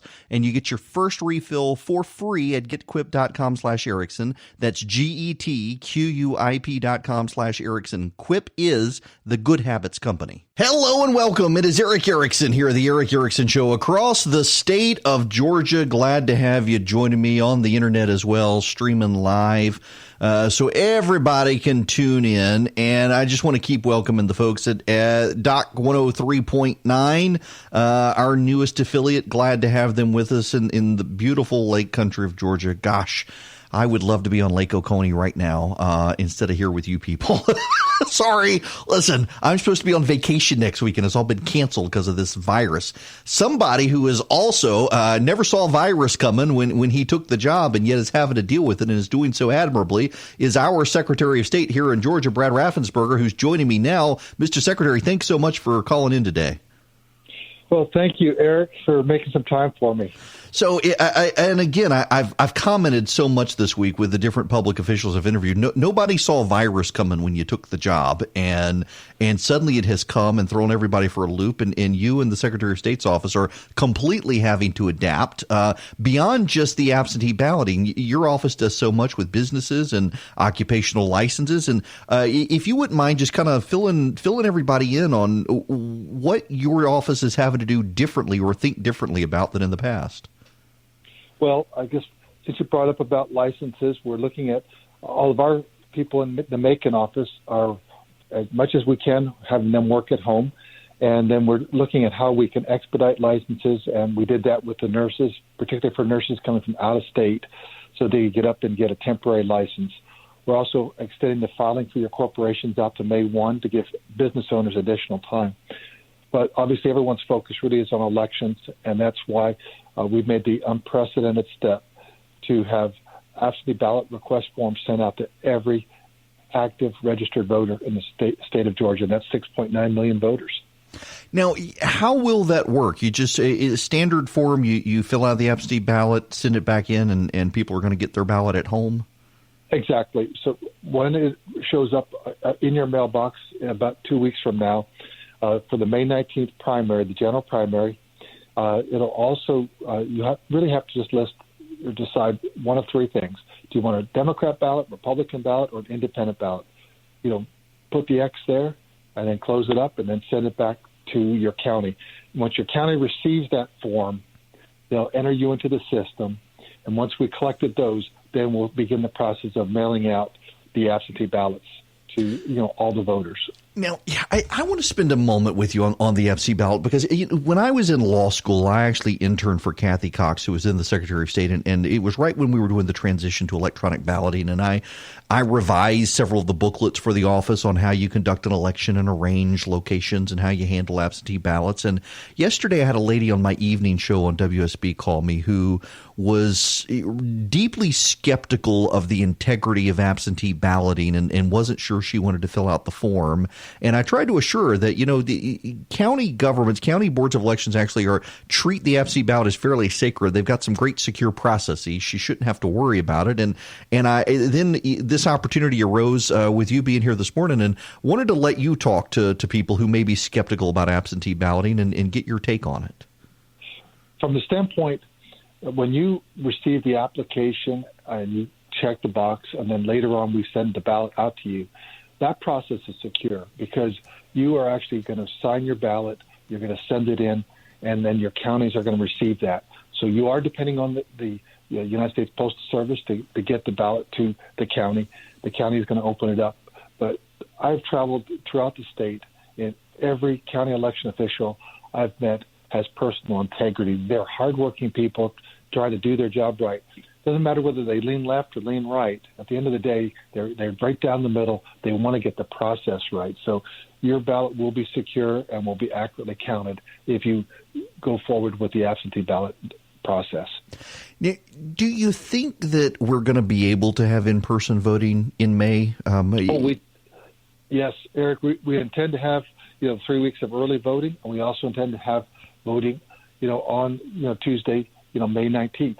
Our concern and the concern of our county election officials is that because the average age of poll workers right now is 72, every poll worker may not show up. They still may not feel comfortable depending on where we are with COVID-19. So you end up that you may not be able to handle the traditional numbers we would expect. So therefore, this is almost like a pressure relief valve, but it's also a great opportunity. If you are over the age of 50, if you have an underlying health condition, then please feel free to, and we encourage you to take advantage of the absentee ballot process, because then you don't have to worry about coming out into the public space. But it also helps us managing any loads that we could have on those 3 weeks, just because we may not be at full staffing levels for our poll workers. I'm glad you bring up the poll workers. My mother-in-law over in Carroll County does the volunteer poll working, and she has lamented in the past that it is almost entirely a senior citizen brigade, and they could use some fresh blood in to help the people who are poll workers in the state. How do people go about doing something like that? Well, they can go to securevotegA.com and put your name on that. You could also email your county election official, tell them that you'd like to volunteer to be a poll worker. It does pay, so it's not truly a volunteer position, but it's something great, and your community in Georgia could really use you right now. It'll take about 4 to 8 hours for training, and we're looking at doing some of that as online training to get you, certified to be an official poll worker. Now, beyond this, I saw a report in the AJC this morning that I actually laughed as I was reading, and I wanted to talk about it on the show, and I didn't get time earlier and figured I would save it for you. That one of the things that you've been working on as Secretary of State is trying to listen to the calls from people who want additional precincts in certain areas of the state where there are regular backups, particularly in some of the metro Atlanta areas and other areas of the state where you get predictable backups in lines, and so you've wanted to expand the number of precincts. And I found it funny and also a little bit shocking that some of the very voting rights groups that have been demanding this are suddenly don't seem to want the precincts to come online this year for a presidential election, and wanted to see if you had any insight into that. Well, Eric, if you really boil it all down, it's pretty silly, because you think about it, these same people that said there was the long lines, the precincts were too large, were actually suing some of the counties to add additional polling locations. Now, Senator John Kennedy from, the Macon area, he sponsors a bill and carries that through the Senate, and just very, eloquently just made the point that we're actually trying to reduce lines. It's a good bill, and it just doesn't make sense why anyone could oppose to have shorter lines. Yeah, and in addition, it very much like the new voting machines. Now, I haven't had a chance to demo them, but I know a number of people who have, and I was skeptical. I was one of the people, and again, having interned at the Secretary of State's office as we made this transition back when I was in law school to electronic voting, the number of disabled and elderly people who love the electronic machines because they can see them better and get their vote cast, and I remember in the time it was Democrats who were big champions of it, Republicans who were skeptical, and now suddenly the party role has reversed in skepticism, and yet the machines actually give people what they want, a paper ballot printed out after they've cast their vote, and yet we still now see this ongoing opposition to the hard work you guys have done on this. Well, what we have seen when we did our demonstrations, we did the state fair down in Perry. Over 3,600 people voted with the new machines. We went over to the Columbia County Fair over in the Augusta area, and people actually got on the evening news, and people were holding up that piece of paper, and they said, now that I had that piece of paper, I know my vote counts. Some people that are involved with the NAACP, other organizations, everyone likes it except a few of these activists. No matter what you do, it seems like you can't make them happy because they need something to whine and complain about. But voters are really excited about it. Voters have really accepted it because they know they have a verifiable paper ballot. And we're excited about bringing that to voters. Well, look, I appreciate the work you have done in this and this absentee balloting process. I know, again, it's not something anyone anticipated, and you guys are really pushing forward. I do want to go back to occupational licensing while I got you here for just a minute, because I do know, for example, a lot of barbers and salons, they're closed down now. But to what extent are you guys willing to extend if there's a license on the verge of expiring for people who can't go in and re-up or renew their licenses right now? Yeah, we want to really. We've been highly, recommending to the board. We don't have direct oversight over them. They're appointed, by and large by the governor, and so we have influence there, and obviously we manage that process. But they have to, then convene a telemeeting, Zoom meeting to change some of their rules and regulations or waive them based on the health emergency we're under right now. But we think it's the right thing to do, that we need to make sure that, small business owners, and that's what these folks are, small business owners, can continue to operate their business at some level, to have some kind of cash coming through the door, because you can't run a business with zero cash. It's really tough what's happening right now. You look at the unemployment, how it's just, shot through the roof that was just released. We need to get people back to working, and we have to balance that with obviously the health concerns, but also we have to have the economy working. And so it's, really walking that fine line, and I think Governor Kemp is doing a great job right now. Well, and also I want to commend you real quick for the aggressiveness of the office on sending out annual registration reminders for corporations. Actually, as you and I are talking, I just had one pop up reminding me I've got an annual registration due, and the ability just from then Secretary of State Kemp into your office, the expansion of the ability of businesses to go online and do stuff through your office without ever having to physically contact people, particularly at a time like this, I think has just been fantastic. Over 90% of business owners renew their corporation online, and now you can renew your corporation for up to 3 years, 1, 2, or 3 years. That's your choice as a business owner. So we always believe in giving business owners, voters, and any other entrepreneur that touches our office options and choices. Well, listen, Secretary of State Brad Raffensperger, I appreciate you coming in and talking to us this morning. And I know it is no easy thing right now, difficult times ahead, and you guys are managing it very well in terms of the election and everything else you're doing. So thank you.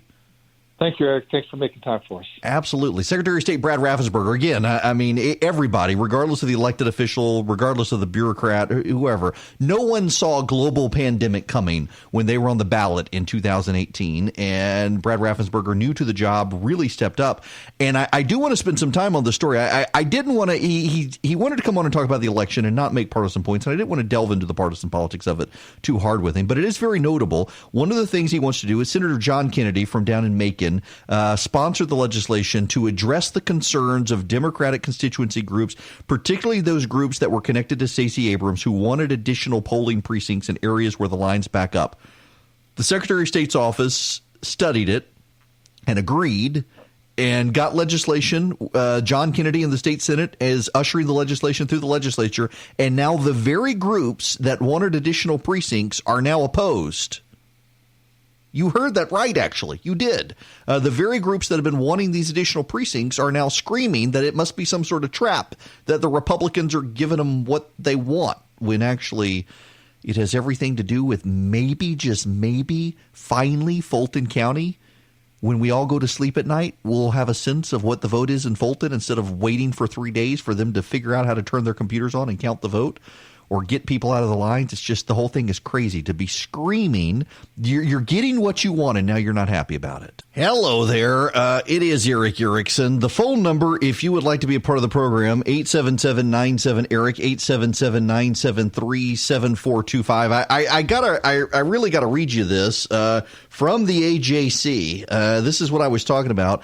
At first, a bill to fight long lines and open more voting locations seemed like it could win broad-based support. After all, who wants to be stuck in lines? Then came the backlash. A voting rights group called the proposal the Anti-Voting Rights Bill of 2020. Democrats in the state Senate said voters would still go to their old precincts where they'd be unable to cast a ballot. They say the bill would discourage turnout instead of increasing it. The legislation would require election officials to add precincts, poll workers, or voting equipment if voters had to wait in line for more than an hour before checking in to vote in the previous election. Secretary of State Brad Raffensperger and Republicans said the measure would give voters more access to the polls. At least 214 precincts closed in Georgia between 2012 and 2018, all, by the way, done by local officials, most of whom were Democrats. Voting rights groups should welcome expanded access to polling locations and shorter lines, says the Deputy Secretary of State. Now it's clear that some are talk, and they just want a talking point. Some Georgia voters waited in line for more than 3 hours in 2018 when turnout reached a state record for a midterm election and precincts lacked enough voting machines. Now, why did they lack enough voting machines? Because the Democrats in the metro Atlanta area sued over the integrity of the voting machines, and the Democratic boards of elections in Fulton and Cobb and Gwinnett locked down a bunch of the voting machines and didn't have them in precincts. It just wow. So they sued. They caused a reduction in the number of voting machines, and then they said, hey, look, we don't have enough voting machines. Well, yes, because you sued and had a judge order them out of commission. Critics of the bill say they want more polling places, but not in the middle of a presidential election year. They say voters would turn up at the wrong location if the precinct changed. We're going to sow more confusion, says Fair Fight Action. That's Stacey Abrams' group. The bill is creating barriers. Okay, so wait a second. So these groups want more polling precinct locations. They just don't want it done in a presidential election year. My pause here is intentional. Meditate on this momentarily. Stacey Abrams' voting rights group has been demanding more polling precincts. The Secretary of State's office says, yes, we should do it. The state Senate drafts a measure to do it. And now Stacey Abrams' voting group says, wait. We don't actually want it this year for a presidential election. Yeah, I want you to meditate on that for a moment. The bill would require county election workers to keep track of wait times and make changes before the next general election if lines exceed 1 hour. Counties would have the option of splitting precincts, adding voting equipment, or hiring more poll workers. So wait. So it doesn't even necessarily create more precincts. It gives counties flexibility in what they should do. Should they add more voting equipment? Should they hire more poll workers? Or should they create new precincts? The legislation applies to precincts with more than 2,000 registered voters. Of the nearly 2,700 precincts in Georgia, over 1,500 of them exceed 2,000 voters. People are not going to know that their precinct is split if they don't see mailed notifications, says the Georgia director of All Voting is Local, an organization focused on voting access. I'm trying not to utter profanity right now. I'm trying not to utter profanity. These people are getting what they want, and now they don't want it. Here's Senator John Kennedy from Macon. This is his quote in the AJC. Yeah, and he is John F. Kennedy. He's a friend of mine. And yes, it is John F. Kennedy.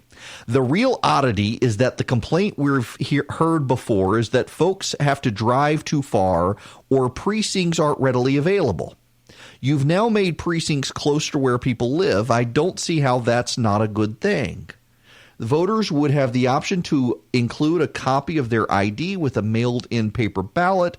It contains photo ID requirement for absentee balloting, which they haven't really raised the issue of.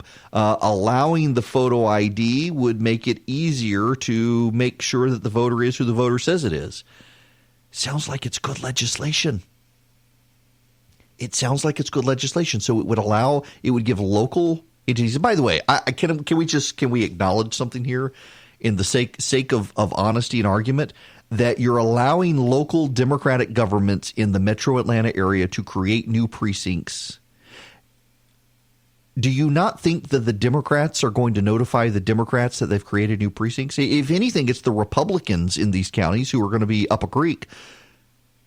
I mean, if we're going for partisan machinations, and that's the underlying presupposition to the objection is that you're going to have partisan hanky-panky. Partisan hanky-panky is going to be going on. Well, it's going to be Democratic counties doing it. So it's the Republicans who are going to be up a creek, and yet it's the Republicans who are okay with the measure.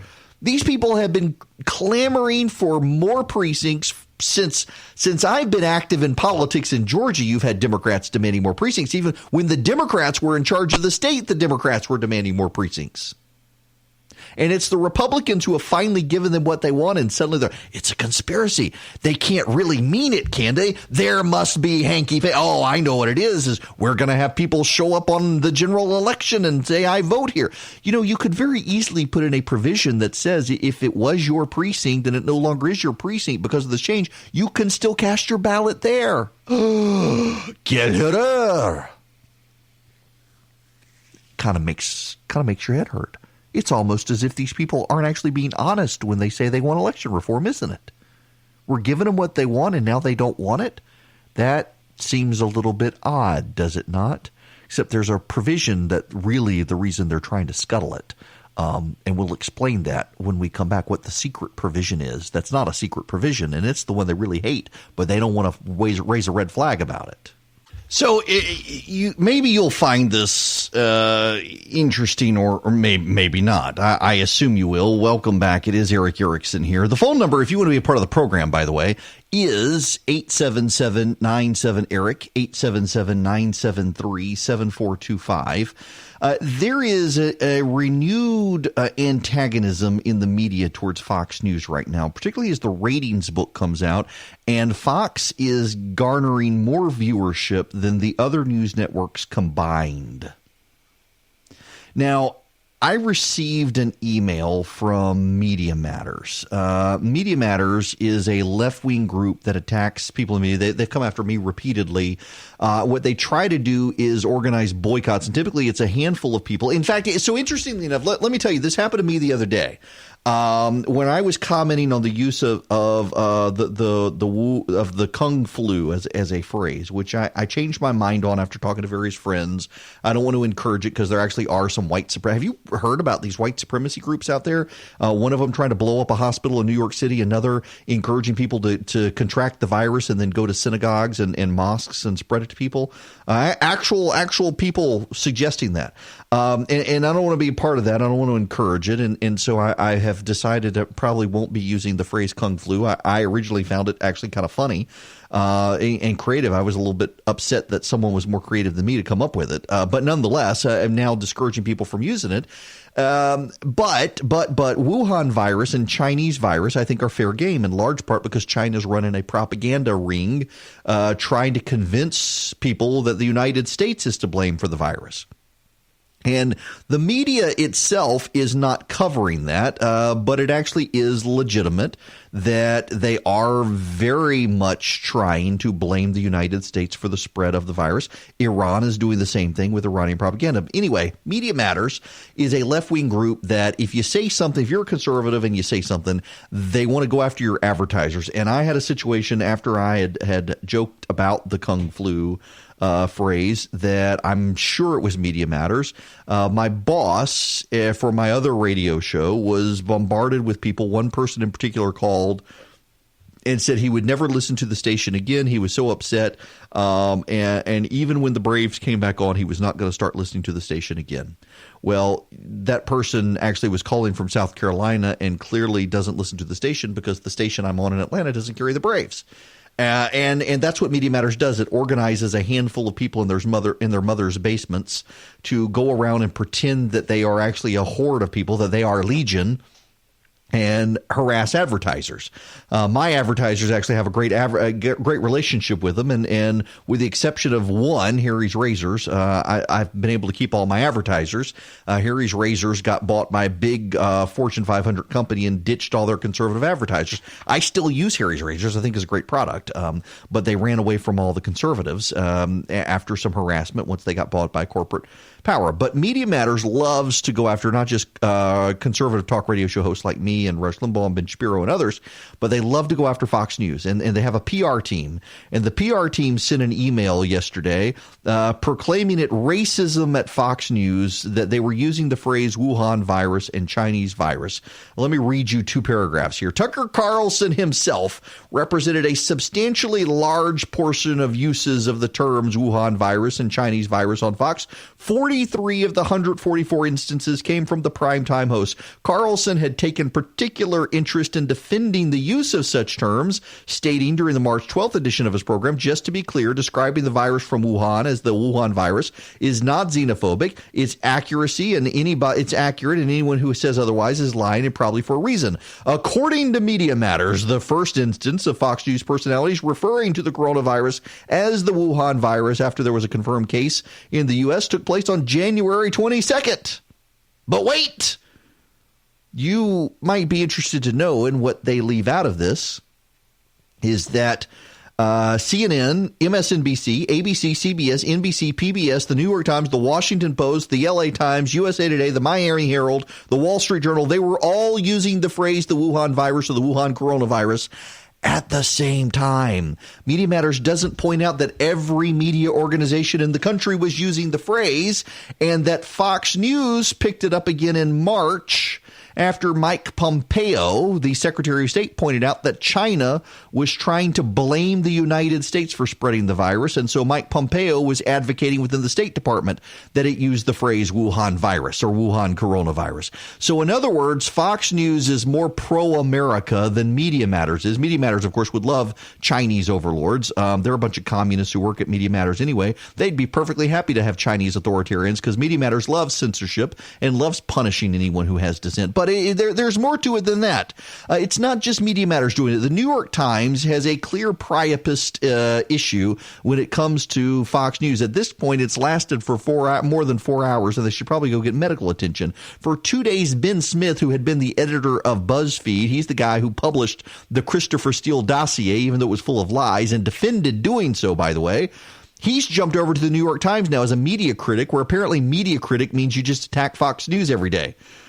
He's blasted Lachlan Murdoch. Now, you probably don't know who Lachlan Murdoch is. He's 48 years old, way richer than I will ever be. He is the son of Rupert Murdoch, and Rupert Murdoch has appointed him the heir to Fox News, and not just Fox News, but 21st Century Corporation. Fox News has a CEO. The CEO of Fox News is named Suzanne Scott. She replaced Roger Ailes. Suzanne Scott is in charge of Fox. And the criticism leveled by the New York Times and Ben Smith is that Lachlan Murdoch did not intervene at Fox News and direct their editorial comment. Here's a quote from the New York Times. The person who could have stopped the flow of misinformation on Hannity, Ingram, and the rest was Miss Scott's boss, Lachlan Murdoch, the chief executive of the Fox Corporation. But he wasn't paying much attention. Actually, he's the chief executive of 21st Century Fox, which actually owns a whole lot of stuff. Let me read for you that it owns the Fox Entertainment Group. It owns 20th Century Studios. It owns 20th Century Fox Television. It owns 20th Century Fox Entertainment. It owns Zero Day Fox. Now, most of the studio stuff has been sold to Disney, but it still owns, let's see, Endemol Shine Group, the Fox Television Studios production.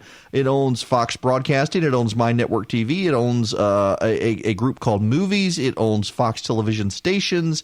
It owns Tata Sky Network in India. It owns Fox Networks. It owns Star India. It owns Fox Business Network, Fox Movie Channel, Fox News Channel, Fox Sports Channel, Fox College Sports, Fox Sports International, FX Networks, Big Ten Network, National Geographic, on and on and on, a lot of the stuff. Well, some of the stuff's gotten folded into Disney, of course. Some of it's been updated. I'm reading this off Wikipedia, but it owns a lot of stuff. It doesn't just own News Corp, or it doesn't just own Fox News. And when Roger Ailes was the head of Fox News, Roger Ailes had all the independence that he could manage and handle to run Fox, and Rupert Murdoch left him alone. And now, interestingly enough, there's a woman in charge of Fox News. And with the woman in charge of Fox News, the media is outraged that the corporate overlords of 21st Century Fox are not intervening and dictating to the woman how she runs the network. You know, if they did, the New York Times would be blasting them for interfering with a woman on the job. But because Lachlan Murdoch is letting her be the CEO of Fox, they're blasting him for not interfering. He can't win. And there's also this, and I got to tell you, it's a really, really grubby accusation. They're accusing Fox. There was a party for Rupert Murdoch. He's 89 years old, and they're attacking Fox News. And they're attacking the Murdoch family for regulating who could come to the party and how it should be done as the virus was spreading in Los Angeles. They didn't want to get Rupert Murdoch sick. And they're blasting him. How dare you not get this guy sick when hosts on your network are saying this virus is no big deal? Do you know reporters at the New York Times nearly rioted because the editors at the New York Times weren't willing to get into woke politics enough? The transgender advocacy and nonsense like that, they weren't willing to do it. And so the reporters were upset. And so the fallback was the New York Times came up with the 1619 Project. The 1619 Project has been widely ridiculed by historians, the left, right, and center. In fact, some of the historians that the New York Times consulted with on the 1619 Project have come out and said that they told the New York Times not to do it, that the project was wrong. The New York Times argument is that the United States as a project began in 1619 when the first slaves came onto the New World. Never mind that the Plymouth colony was there for several years before a slave ever appeared there, and most people have always traced the United States, the Puritan upbringing of the United States, to the Pilgrims in Plymouth. But no, the New York Times says, no, we're all wrong about this. We're all wrong. 200 years of American history is wrong. It turns out it was when the first slave showed up in 1619, and we, the United States, our revolutionary founding fathers, were all vehicles of racism. Never mind that most of them were writing against slavery at the time and decided, hey, it's more important we get our independence from Britain. We can deal with slavery later. And they failed to, but it's not like they supported it. The New York Times completely rewrote the history of the United States, completely rewrote the history of the Western Hemisphere to try to make it all about slavery, which isn't the case. And even again, the historians who the New York Times reached out to said, no, this is wrong. You shouldn't do it. Not only did the New York Times do it, but they're now trying to market it into a school indoctrination agenda for public schools across America for profit. Maybe the New York Times should be a little more reflective and look inward and take care of its own business and stop lying about the United States instead of attacking the one news network that's actually pro-America. But it's not just them either. It's CNN. If you watch, for example, Brian Stelter on CNN's Reliable Sources, his show it's almost pornographic in its coverage of Fox News. Now, CNN is currently run by a guy named Jeff Zucker.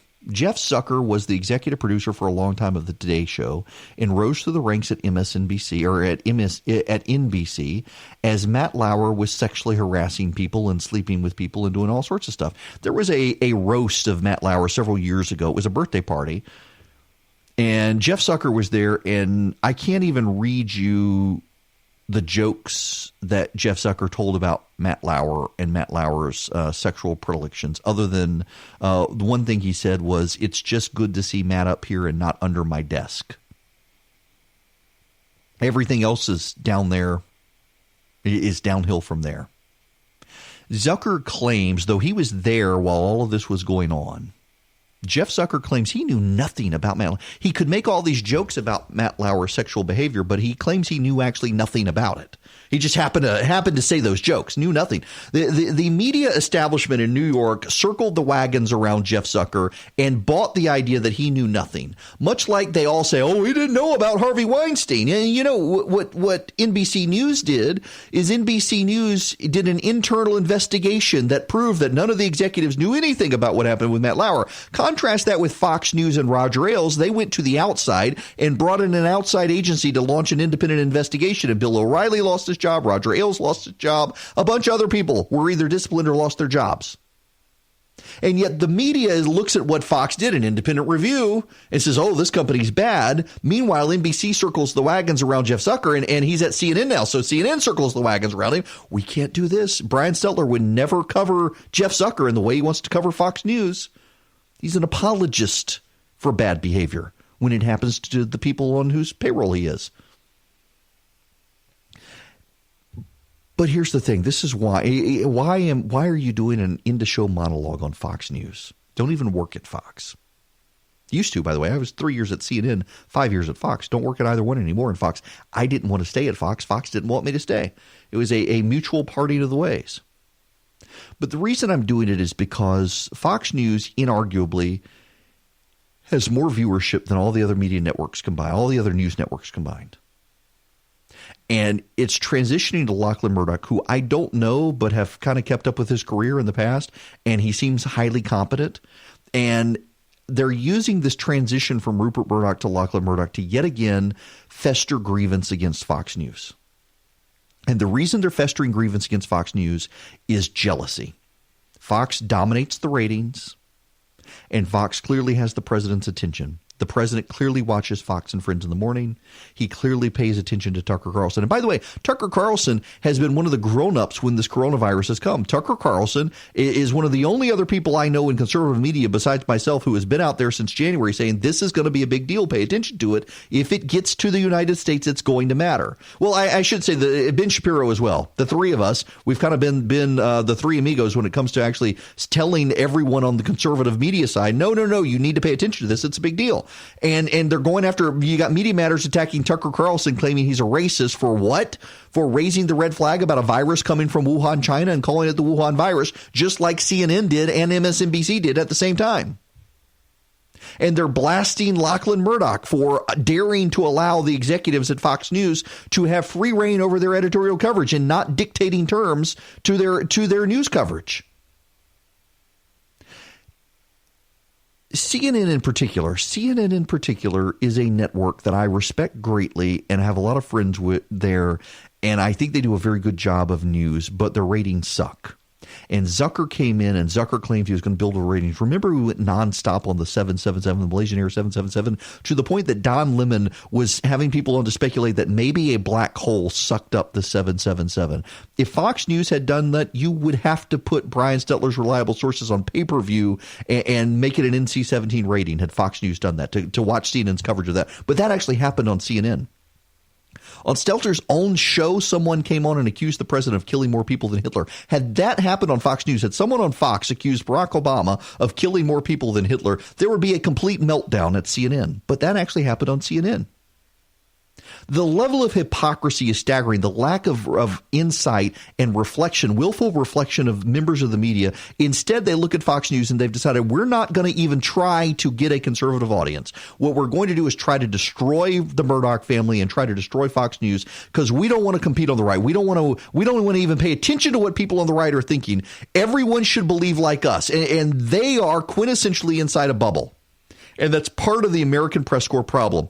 The reason the American Press Corps is melting down right now about New York City and the spread of the coronavirus is because they're all in New York and they can't look past New York. If 3 snowflakes fall in New York City, you're going to get bigger coverage than if the blizzard takes out Montana, because that's where the press is. And that's how the media coverage is shaped. It is New York-centric, but not just New York-centric. It is liberal New York-centric. And because Fox News refuses to play the game and conservatives are watching it and ratings are going up at Fox right now, they're not going to try to compete. Instead, they're just going to try to destroy. And that tells you everything you need to know about why no one trusts the media anymore. Real quick here, I haven't done a good job of it this week to tell you that the show is sponsored by Dynamic Money, and hearing Chris's ad in there, he's not just a guest host and a friend; he actually is my financial advisor. And I really do want to encourage you guys right now, particularly in market turmoil. If you've got questions about your retirement, please do consider reaching out to Dynamic Money. Now, the Dow is rebounding fairly well right now. It's up to it went below 20,000 points the other day. It's now back up 22,000. It's up 1,118 points right now. NASDAQ up 275. S&P 500 up 112 points right now. The New York Stock Exchange itself is up 502 points. The markets are clearly rebounding now because of the stimulus plan, even though the jobless claim numbers are 3 million plus unemployment claims right now, which is a record, breaking the old record of 1982, as a matter of fact. But a lot of you have questions. You're not sure what to do. You want someone who's going to look at your retirement plan, your portfolio, and not actually shake you down and try to sell you a bunch of nonsense. And that's what Chris's company, Dynamic Money, does. It is a fee-only company. Now, most fee-only financial management companies are designed for the ultra-wealthy. You pay them a lot of money, and they give you frank advice, and they don't try to sell you stuff. Chris's company is very reasonable. If you use Chris directly, I know it's more expensive, but I think it's like $2,500.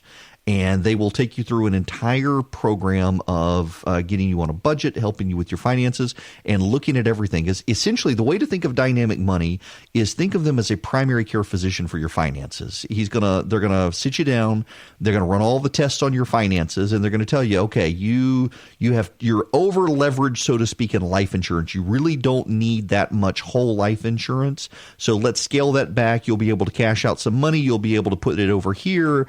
You've got so much equity in your house. Why don't you go refinance your house? Here are a list of people. They're not going to refinance for you. They'll give you a list of people, or you may know someone, and they'll work with the refinance company and say, we want you to refinance the company and give them a cash out on this amount of money so they can pay off these debts, and you'll be better off. They take a whole life approach. They look at your life insurance. They look at your auto insurance. They look at your mortgage. They look at any lines of credit. They look at your 401k. They look at your personal retirement planning and savings, all that.